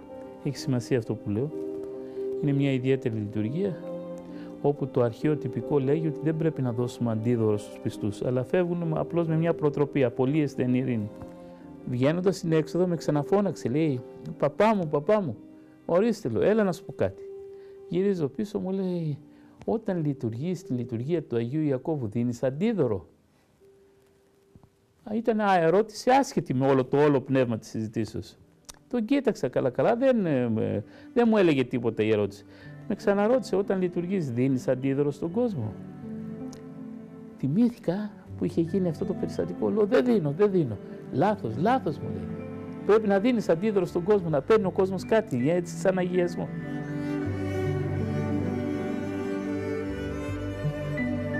Στον μακαριστό πατέρα Παΐσιο έφταναν συχνά πονεμένοι άνθρωποι που ήταν στο χείλος της καταστροφής. Όμως ένας ευεργετικός λόγος του συντελούσε στην αλλαγή της ζωής τους. Για το γέροντα πάνω απ' όλα ήταν η αγάπη. Μου έκανε εντύπωση σε κάποια στιγμή που είπε ότι ήρθε κάποιος νεαρός ο οποίος είχε έναν καημό και έλεγε ότι κανείς δεν με αγαπάει. Και για να τον πείσω ότι υπάρχει και ένας που ενδιαφέρεται και τον αγαπάει, μιλούσε όλη την ημέρα καθήμενος εδώ πέρα που κάθισε, μου έλεγε και εσύ, και δεν πήρα ούτε τα μάτια μου από τα μάτια του, ούτε προσπαθούσα να τα κλείσω για να καταλάβει ότι τον αγαπώ. Γνώρισα τον πατέρα Παΐσιο ένα χρονικό διάστημα 2-3 ετών πριν πεθάνει και πιστεύω ότι το Άγιο Όρος και ο πατέρας Παΐσιος είναι που με έχουν αλλάξει. Έβλεπα διαφορετικά τα πράγματα και τώρα τα βλέπω τελείως διαφορετικά. Τα θαύματα τα οποία έχει κάνει δεν είναι αυτά, πρέπει να έχεις έγκριση και από τους ανθρώπους που έχουν υποστεί. Εγώ έχω και στο γραφείο μου άνθρωπο, παιδιά, φίλους, οι οποίοι πράγματι βοηθήθηκαν και πράγματα τα οποία είναι αδιανόητα για τον άνθρωπο έχουν γίνει.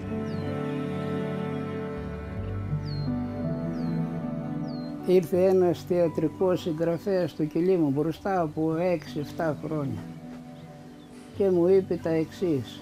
Μου λέει, μπροστά από 17 χρόνια αρρώστησα. Πήγα στους γιατρούς, με εξήτασαν οι καλύτεροι γιατροί, οι Άγγλοι και οι Αμερικάνοι, και μου λένε, έχεις καρκίνο και η ζωή σου είναι από 1 μήνα ως 1 χρόνο. Τα παράτησα, λέει, και ήρθα, βρήκα τον γέρο Παΐσιο και τον λέω, γέροντα, έχω καρκίνο και οι γιατροί μου είπαν θα ζήσω από 1 μήνα ως 1 χρόνο. Και ο γέροντας του είπε, επιλέξει τα εξής, Άφησε τους γιατρούς να λένε ό,τι θέλουν, εσύ θα ζήσεις πολλά χρόνια. Και έζησε ο άνθρωπος και πέθανε από άλλη αιτία, όχι από καρκίνο. Και έτσι συλλογισμένος, η αγάπη, λέει η αγάπη, μα αν δεν ήταν κι αυτή, ποιος ξέρει που θα αλήτευα. Αυτό συγκλονιστικό, εγώ δεν ξέρω, αλλά εκείνη την ώρα που το άκουσα, λέω ένας ασκητής μιλάει γι' αυτό.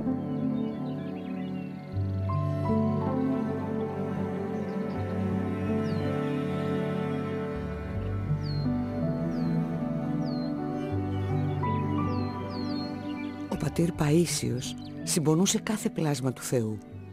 Λυπόταν ακόμη και για την περιφρόνηση που έδειχναν οι άνθρωποι στα φίδια.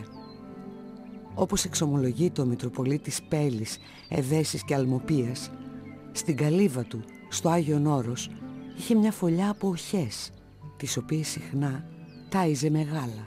Τις προάλλες μπήκε ένα φίδι εδώ στη σόμπα, είχε μια ρωσική σόμπα και εγώ το τράβηξα από την ουρά να το βγάλω, δεν έκανα καλά, κόπηκε η ουρά του, λέει δεν έκανα καλά. Και στο παράθυρο, λέει, εκεί που βλέπετε, έχει μια φωλιά από φίδια, οχές έτσι.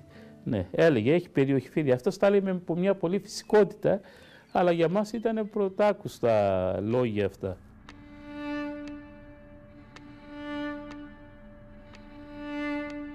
Θεωρούσε τη φιλοπατρία μεγάλη αρετή.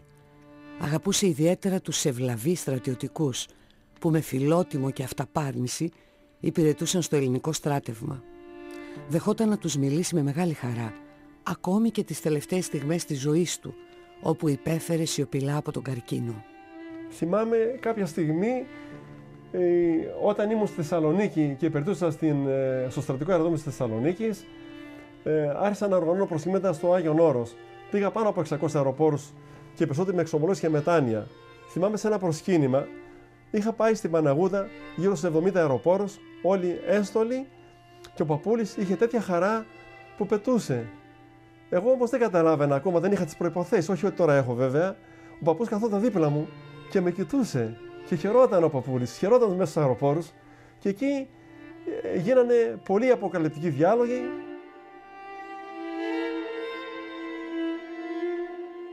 Ο γέροντας Παΐσιος στις συνειδήσεις των απλών πιστών είναι ένας Άγιος.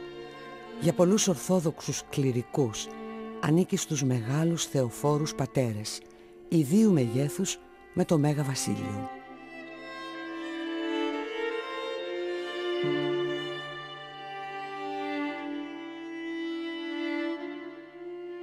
Είναι ο Άγιος των ημερών μας και ο οποίος με τη διδασκαλία του και με τις συνοθεσίες του ξεκούρασε πολύ κόσμο και σε αυτούς που πηγαίναν στο Άγιο Όρος, αλλά και όταν ήταν εδώ στον κόσμο στη Σωρωτή, πολλοί έτρεχαν και ακόμη και σήμερα πηγαίνουν πάρα πολλοί λεωφορεία ολόκληρα στη Σωρωτή όπου είναι ο τάφος του να προσκυνήσουν και να ανάψουν ένα κερί.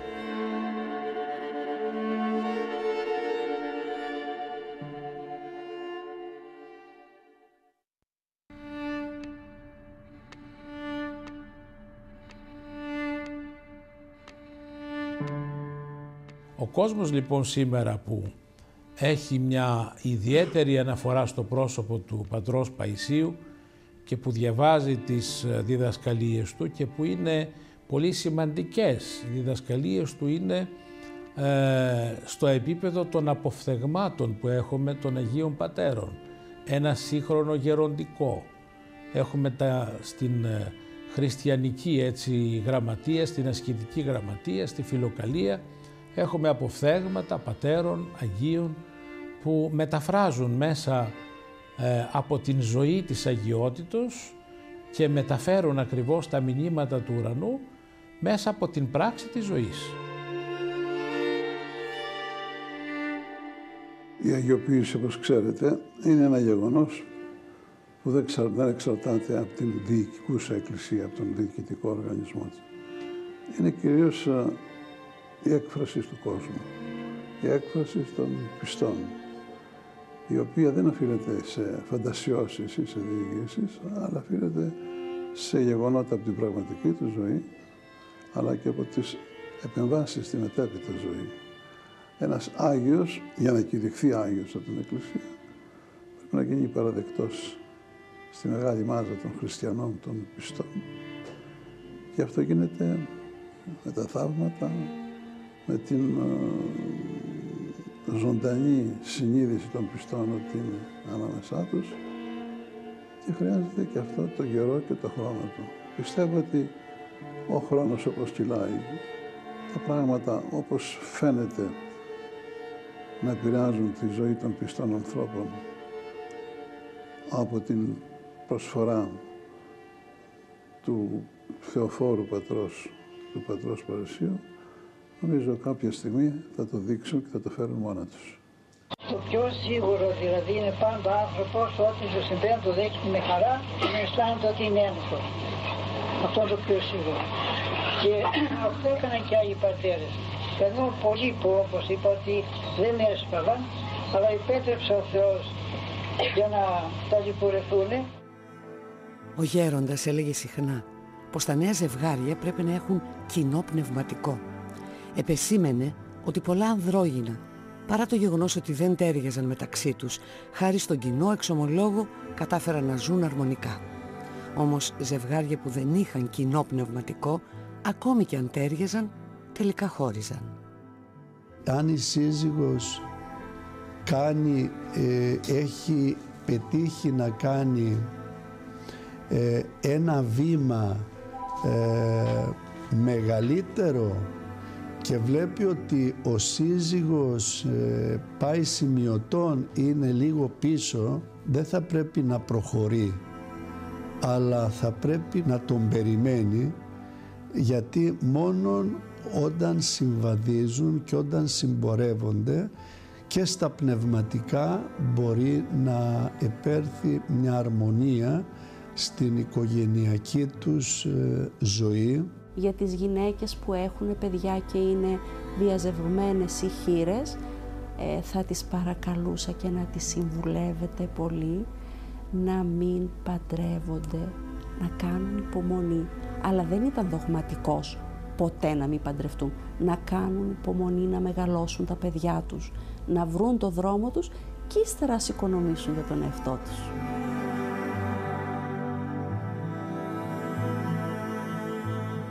Η Χριστίνα Οικονόμου γνώρισε το γέροντα κοντά στο τέλος της ζωής του. Ήταν κοινωνική λειτουργός στο Θεαγένειο Αντικαρκινικό Νοσοκομείο Θεσσαλονίκης. Άκουσε με προσοχή τις σωτήριες συμβουλές του γέροντα για την ανατροφή των παιδιών. Μας έλεγε για τους εφήβους αρχικά, οι γονείς να μην διαπληκτίζονται με τους εφήβους, μόνο να τους ακούν. Να γίνεται διάλογος, αλλά όταν φτάνει ο διάλογος σε σημείο που τα παιδιά ξεσπούν και θυμώνουν, να μην τους απαντούν, να κάνουν υπομονή, γιατί στο διάλογο, στον διαπληκτισμό με τον έφηβο κερδίζει ο διάβολος. Και όταν το παιδί έχει από μικρό το καλό μέσα του, μην το φοβάστε. Θα πάει από εδώ, θα πάει από εκεί, αλλά θα επανέλθει στη θέση που πρέπει. Τα μωράκια έχουν ανάγκη από αγκαλιά. Δεν είναι σωστό οι μάνες που τα έχουν μέσα στα κρεβατάκια και τους δίνουν ψυχρά ένα μπουκαλάκι και τρώνε. Τα παιδιά θέλουν τη ζεστασιά της αγκαλιάς, της μαμάς, ακόμη και να κοιμούνται δίπλα της, να νιώθουν τη στοργή, την αγκαλιά, τη ζεστασιά της. Κάποτε του είπαν κάποιες μητέρες ότι γέροντα, όταν τα παιδιά μας ήταν μικρά τα ελέγχαμε, τώρα όμως έχουμε χάσει τον έλεγχο των παιδιών μας. Και ο γέροντας τους είπε μπορεί να τα ελέγχατε, αλλά δεν είχατε δεθεί μαζί τους, και μιλούσε ιδιαίτερα για την αγκαλιά της μάνας, για το στήθος της μάνας και για τον μητρικό θυλασμό, που όχι μόνο δημιουργεί στο βρέφος αντισώματα για μια ολόκληρη ζωή, αλλά για το δέσιμο εκείνο το ψυχικό της μάνας με το παιδί. Στο ερώτημά μου έχω μια αναπορία πως πνευματικά παιδιά που έχουμε κοντά μας ή και τα κανονικά παιδιά που είναι κοντά στους γονείς και έχουν μια συγκεκριμένη αγωγή που είναι Η ίδια για όλα τα παιδιά, και για τα πνευματικά παιδιά και για τα σαρκικά παιδιά. Πού οφείλεται αυτή η διαφορά, που ένας παίρνει αυτόν τον δρόμο, ο άλλος είναι έτσι, και τι κάνουμε σε αυτές τις περιπτώσεις. Και μου είπε ότι εμείς πρέπει να κάνουμε αυτό που λέει ο Θεός, το σωστό. Και να μην έχουμε και εγωισμό, να θέλουμε τα παιδιά να γίνουν όπως εμείς θέλουμε, ο καθένας από εμάς. Επίσκοποι της Ελλαδικής Εκκλησίας, αλλά και αμέτρητες μαρτυρίες πιστών, θεμελιώνουν τον ισχυρισμό ότι στο γέροντα είχε χαριστεί από το Θεό το προφητικό χάρισμα. Με το φως του Χριστού οπωσδήποτε μας αποκαλύπτει γεγονότα τα οποία προλέγει και τα οποία θεωρεί ως βέβαιες εξελίξεις, και όλα αυτά βεβαίως σύμφωνα με την εμπειρία που ο ίδιος είχε τα κατέθεσε, κατεγράφησαν, τα βλέπουμε να πραγματοποιούνται. Είχε ένα προφητικό χάρισμα, ήταν μια αγία ψυχή, ήταν μια ύπαρξη η οποία πολλά ωφέλησε στον κόσμο και την Εκκλησία του Χριστού. Είχε προφητικό λόγο αναμφισβήτητα. Αυτό μπορούν να σας το βεβαιώσουν οι πάντες, σε προσωπικό, αλλά εγώ θα σας το πω και σε κοινωνικό, ευρύτερα κοινωνικό, ιδιαίτερα για τα συμβαίνοντα στην Ελλάδα. Δεν θέλω επ' αυτού να γίνω συγκεκριμένος. Έχω όμως συγκεκριμένα περιστατικά όπου άλλαξε την ροή των πραγμάτων. Και συγκεκριμένα επειδή με ενδιέφεραν κάποια πράγματα όταν άλλαζαν, αν το πιασε ο κόσμος, οι δημοσιογράφοι κτλ., έβλεπα ότι σε καμία περίπτωση δεν το έπιαναν. Ο γέροντας μίλησε για όλα. Μίλησε με πόνο ψυχής για να μας αφυπνήσει, να έρθουμε σε εγρήγορση και σε επαγρύπνηση, να συνειδητοποιήσουμε που βρισκόμαστε. Τα χρόνια που ζούμε είναι πάρα πολύ δύσκολα. Ζούμε στην εποχή της Αποκαλύψεως.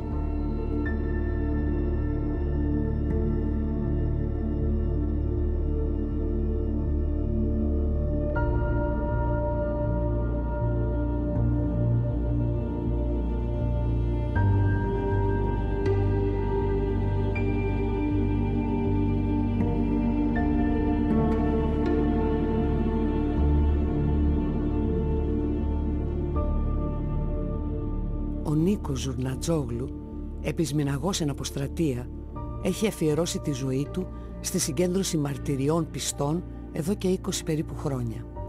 Έχει συγκεντρώσει πολλές εκατοντάδες, χιλιάδες προσωπικές μαρτυρίες, τις οποίες έχει εκδώσει για τις διδαχές του πατρός Παϊσίου.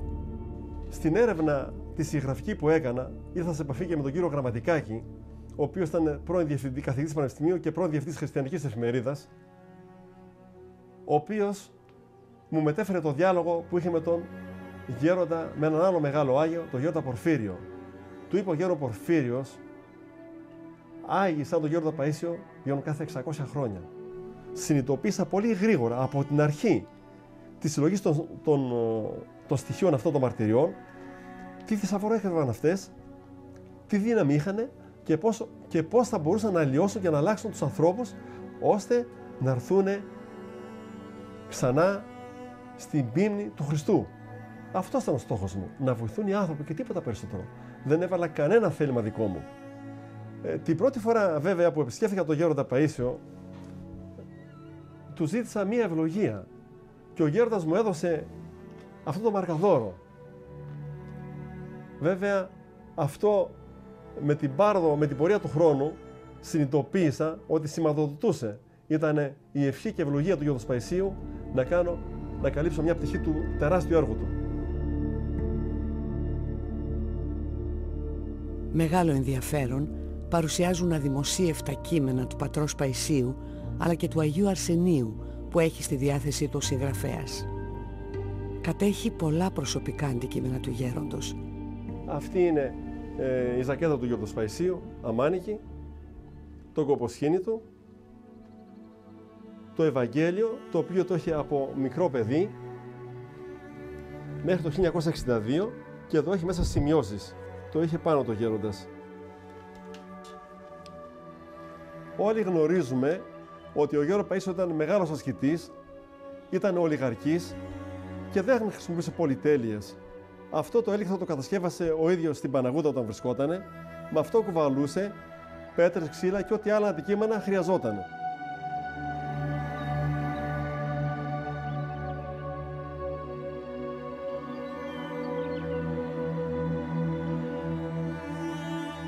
αυτός ο κύλινδρος το κατασκεύασε ο γέροντας και με αυτόν έσπαγε τις ελιές για να βγάζει λίγο αλαδάκι για τα καντήλια του.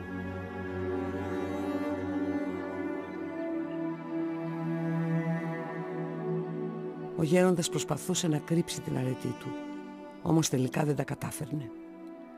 Ο πατήρ Παΐσιος είχε αξιωθεί να ειδεί το Χριστό και την Παναγία αρκετές φορές. Μάλιστα στο ναό του Αγίου Αρσενίου, στις αδελφές του Ιερού Ησυχαστηρίου, του Αγίου Ιωάννου του Θεολόγου, στη Σουρωτή Θεσσαλονίκης, έδωσε οδηγίες για την αγιογράφηση, υπέδειξε την αγιογραφία του Κυρίου, σύμφωνα με τη θεοπτία που είχε ζήσει. Έλεγε μάλιστα ότι η εικόνα της Παναγίας της Ιεροσολυμίτισσας έμοιαζε στην πραγματικότητα στην Υπεραγία Θεοτόκο περισσότερο από κάθε άλλη εικόνα της. Πράγματι όπου κι αν πήγε από νωρίς έγινε γνωστή. Ο Θεός επέτρεψε η αρετή του και με τα λίγα βιβλία που έγραψε, και τα έγραψε όχι για να κάνει το συγγραφέα αλλά από μια ανάγκη της ψυχής του, και γνώρισαν πολλές εκδόσεις και μεταφράσεις, γιατί πράγματι έχουν τη χάρη του Θεού. Όταν ήταν εδώ στην Παναγούδα ήθελε να φύγει, γιατί ερχόταν πολύ και δεν μπορούσε να προσευχηθεί. Και του εμφανίστηκε ο Άγιος Παντελεήμονας που είναι απέναντι στη σκήτη και τον λέει: «Γέροντα, κάθισε εδώ να είμαστε παρέα, με φεύγεις». Και έκανε υπακούει και κάθισε. Και λέει: «Όπως είναι ο Άγιος Παντελεήμονας στο εικόνισμα της σκήτης, έτσι το εμφανίστηκε».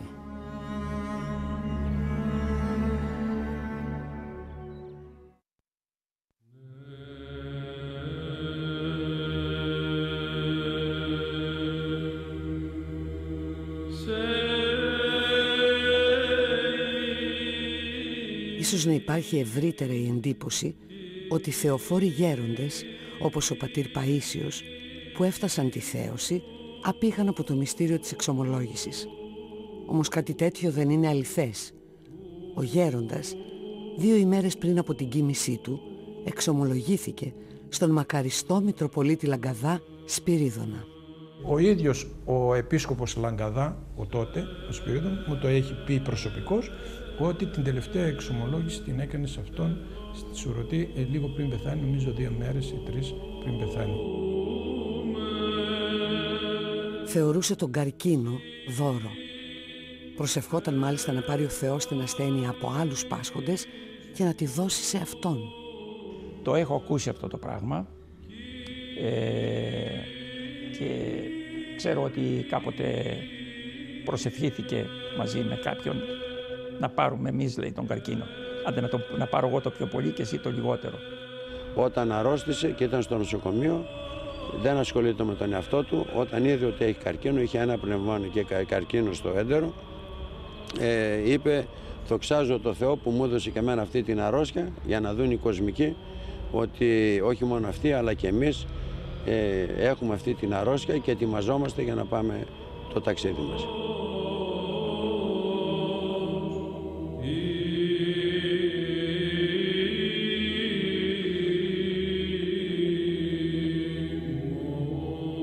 Για τον γέροντα τεράστια σημασία είχε η μνημόνευση των κεκοιμημένων και ιδιαίτερα τα μνημόσυνα. Μου λέει: «Βεβαίως», λέει, «να γίνονται τα μνημόσυνα». Λέω: «Αφού δεν υπάρχει γέροντα επάνω, δεν υπάρχει», λέω, «μετάνοια». «Κοίταξε», μου λέει, «αν αρχόσουνα σήμερα και με έβρισκες κάτω στο υπόγειο, τι θα έκανες? Δεν θα πήγαινες στην ηγουμένη, στη γερόντισσα? Τι θα της έλεγες? Γιατί έχεις και θάρρος μαζί και σε αγαπάει και την αγαπάς. Τι θα σου έλεγε? Τι θα της έλεγες? Πάρτε τον παππούλη από εκεί, βάλτε τον λίγο να τον δει Θεού πρόσωπο, θα φύγει σε λίγο». Λέω: θα το έλεγα, του λέω. Και τι λες τώρα?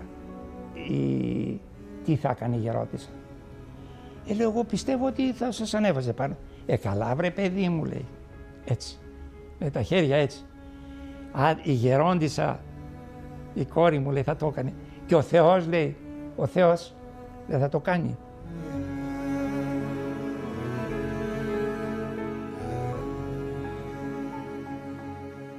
Ο Ο γέροντας αγαπούσε ιδιαίτερα τους ναρκωμανείς και τους βοηθούσε να απελευθερωθούν από τα δεσμά τους.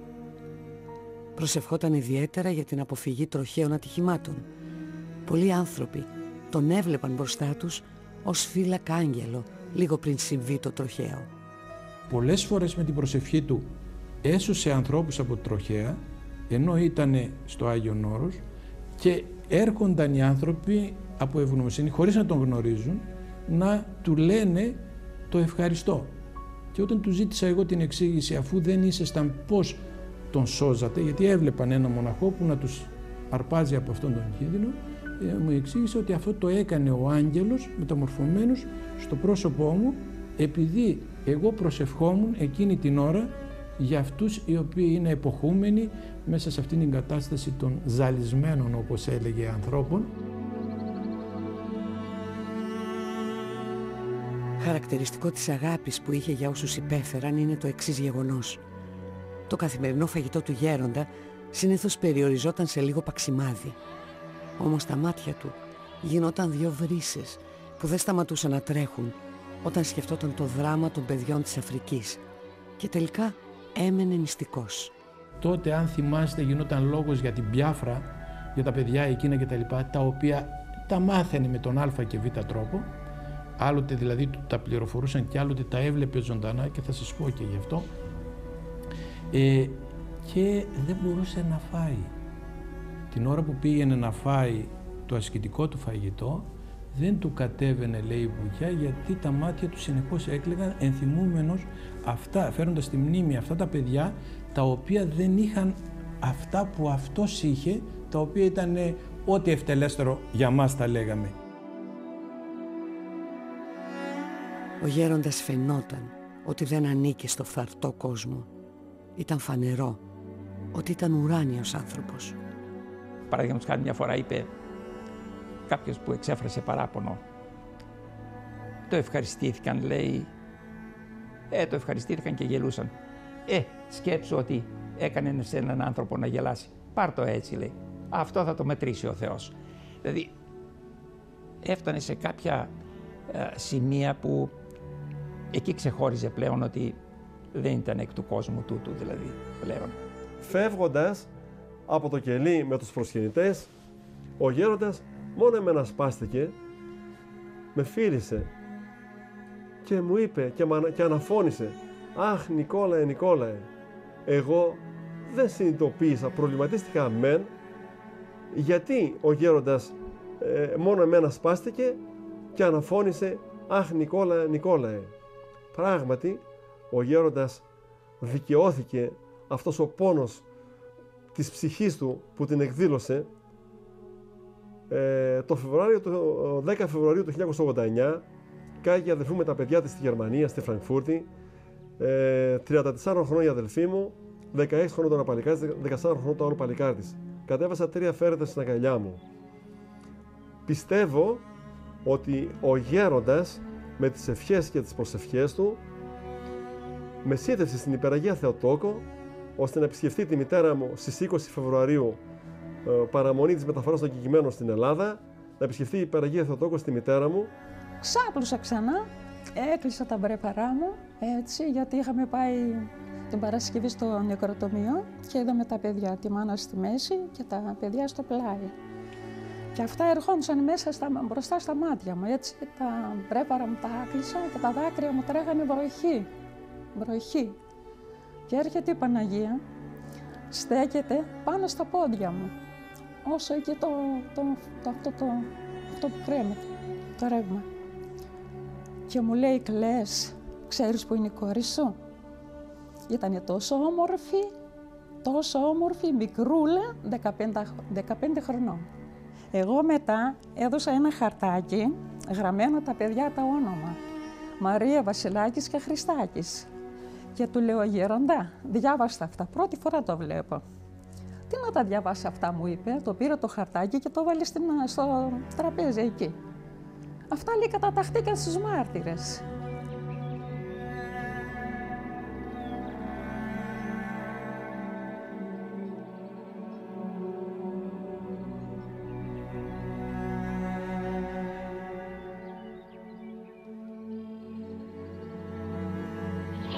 να δίνουμε εξετάσεις, να περάσουμε στην άλλη.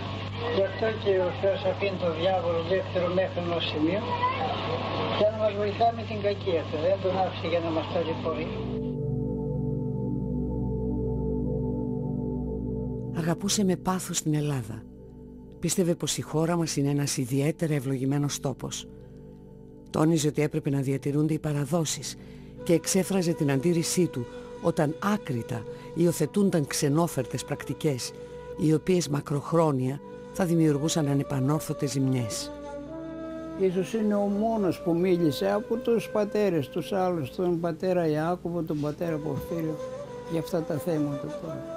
Αυτή η αγάπη του, αργά καταλάβαμε ότι ήταν εξαιτίας αυτής της ευαισθησίας που απέκτησε με την κάθαρση που επέφερε στον εαυτό του από αυτά τα μπάζα. Αυτήν την αγάπη προσπαθούσε να μας την μεταγγίσει και εμάς, εκπεφρασμένη κάθε φορά σε σημεία των καιρών που το καλούσαν. Ήταν συγκεκριμένος, δηλαδή δεν ήταν κηρυγματικός. Μεγάλη αυταπάρνηση ο γέρο Παΐσιος. Νίστευε, αγρυπνούσε, προσευχόταν. Γι' αυτό και ο Θεός τον έδωσε χάρη. Στο κελί του δεν είχε τίποτε. Δεν είχε πετρουγκάς. Όλα ήταν απλά. Όλο το χρόνο τον αφαίρωνε για να προσεύχεται και να βοηθάει τον κόσμο. Ο κόσμος, θα πω ένα παράδειγμα, είναι όπως πολλοί πηγαίνουν στην εκκλησία, παίρνουν το αντίδωρο και αφού το φάνε το αντίδωρο, μετά κάνουν και τα χέρια τους έτσι, τεινάζουν τα χέρια τους, να πέσουν τα ψίχολα. Άλλοι κρατάνε, και με συγχωρείτε, βάζουν και το χέρι τους στο στόμα για να πάρουν και το τελευταίο ψίχουλο. Έτσι λοιπόν και οι διδαχές του Αγίου Παυσίου, βέβαια Άγιο τον λέμε γιατί έχει έτσι επικρατήσει στη συνείδησή μας. Όπως ξέρετε, Άγιος δεν έχει κηρυχθεί ακόμα από την επίσημη Εκκλησία. Λοιπόν, έτσι και οι διδαχές του, άλλοι μεν τις δέχονται, άλλοι όπως είπατε τις βλέπουν ειρωνικά. Και το θέμα είναι ότι όταν θα επαληθευθούν, ίσως είναι αργά πλέον για όλους, διότι αυτά τα πράγματα ο γέροντας τα έχει πει και ο γέροντας προσπαθεί να μην σε αποκόψει από τη σημερινή ζωή.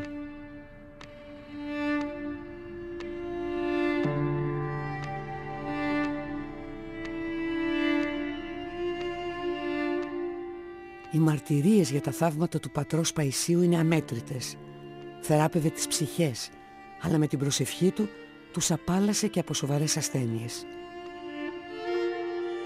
Αυτό που είχε πει και ήταν κάθετος, να εξομολογούνται και να κοινωνούν οπωσδήποτε οι άρρωστοι. Παίρνουν τόσα φάρμακα, κάνουν τόσες θεραπείες. Πρέπει να αντιληφθούν ότι η θειοκοινωνία είναι το ισχυρότερο φάρμακο που υπάρχει. Όσους έπασχαν από νοητικές ασθένειες, τους χαρακτήριζε επίγειους αγγέλους και τους δε συγγενείς που τους συμπαραστεκόταν συνοδοιπόρους τους προς την ουράνια ζωή. Για τους γονείς των παιδιών αυτών μας έλεγε ότι είναι και αυτοί σωσμένοι. Αγόγγιστα να φροντίζουν να υπηρετούν τα παιδιά αυτά και είναι σωσμένοι.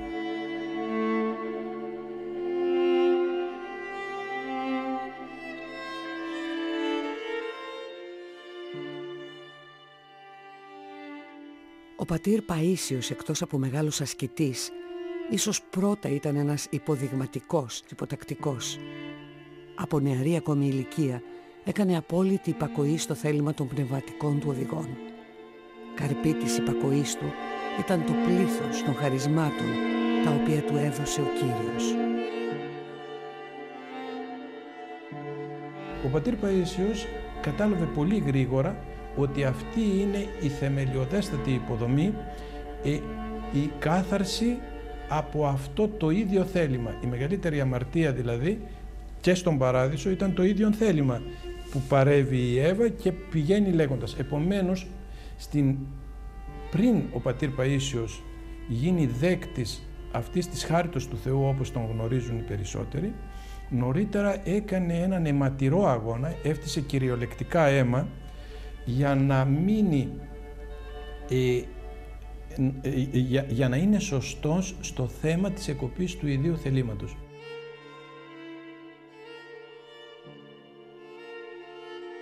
Πάνω απ' όλα θυσίαζε τον εαυτό του και την υγεία του για να αφουγκραστεί τον ανθρώπινο πόνο.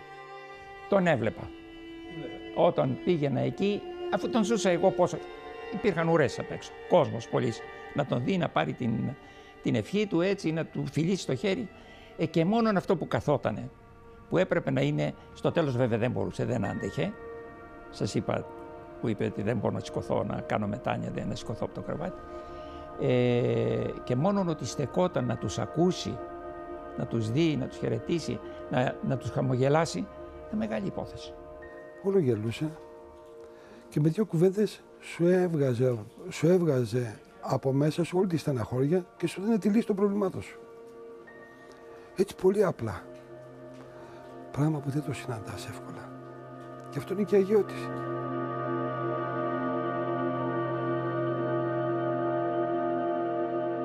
Ο γέροντας ήταν αυστηρός όταν επρόκειτο για εθνικά θέματα, αλλά και σε ζητήματα ορθοπραξίας. Ωστόσο, σε καμιά περίπτωση δεν ενθάρρυνε τον πνευματικό τουρισμό.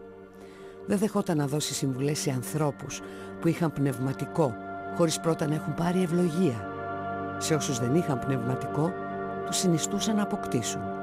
Μας προκαλεί και μας προσκαλεί ταυτόχρονα το παράδειγμά του να κάνουμε κι εμείς ένα βήμα, να συναντήσουμε τον Χριστό, να ζήσουμε την ζωή που έζησε ο ίδιος, αν θέλουμε κάτι ουσιαστικά να αλλάξει, αν θέλουμε να έχουμε κι εμείς μέρισμα στον χώρο αυτών των πνευματικών εμπειριών του. Ακολούθησε πάντα το σωστό δρόμο της αρετής και της ορθόδοξης πίστης, γιατί αυτό είναι βασικό, ήταν εναντίον των δογμάτων. Λοιπόν, γιατί αυτά χρειάζονται ώστε να μπορεί να αναπαυτεί ο άνθρωπος.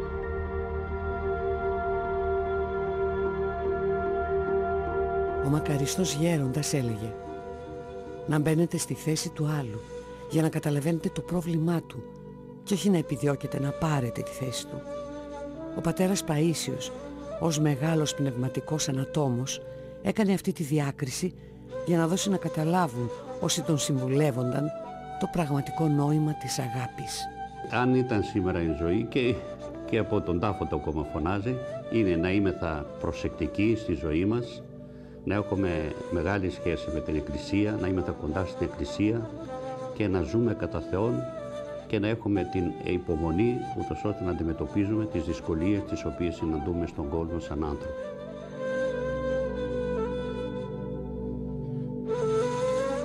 Χιλιάδες είναι οι άνθρωποι που τον γνώρισαν μέσα από τα βιβλία που γράφτηκαν γι' αυτόν.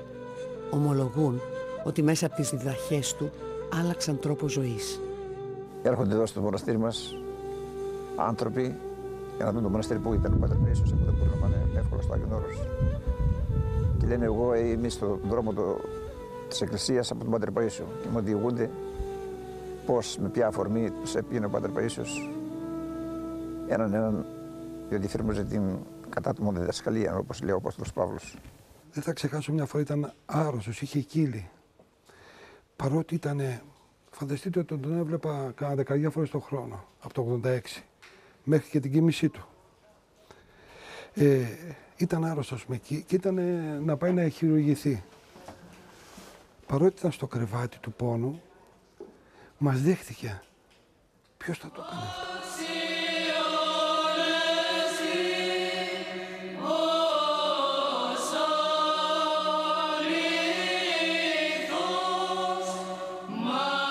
Οι μαρτυρίες για θαύματα που πραγματοποίησε ο γέροντας είναι ανεξάντλητες.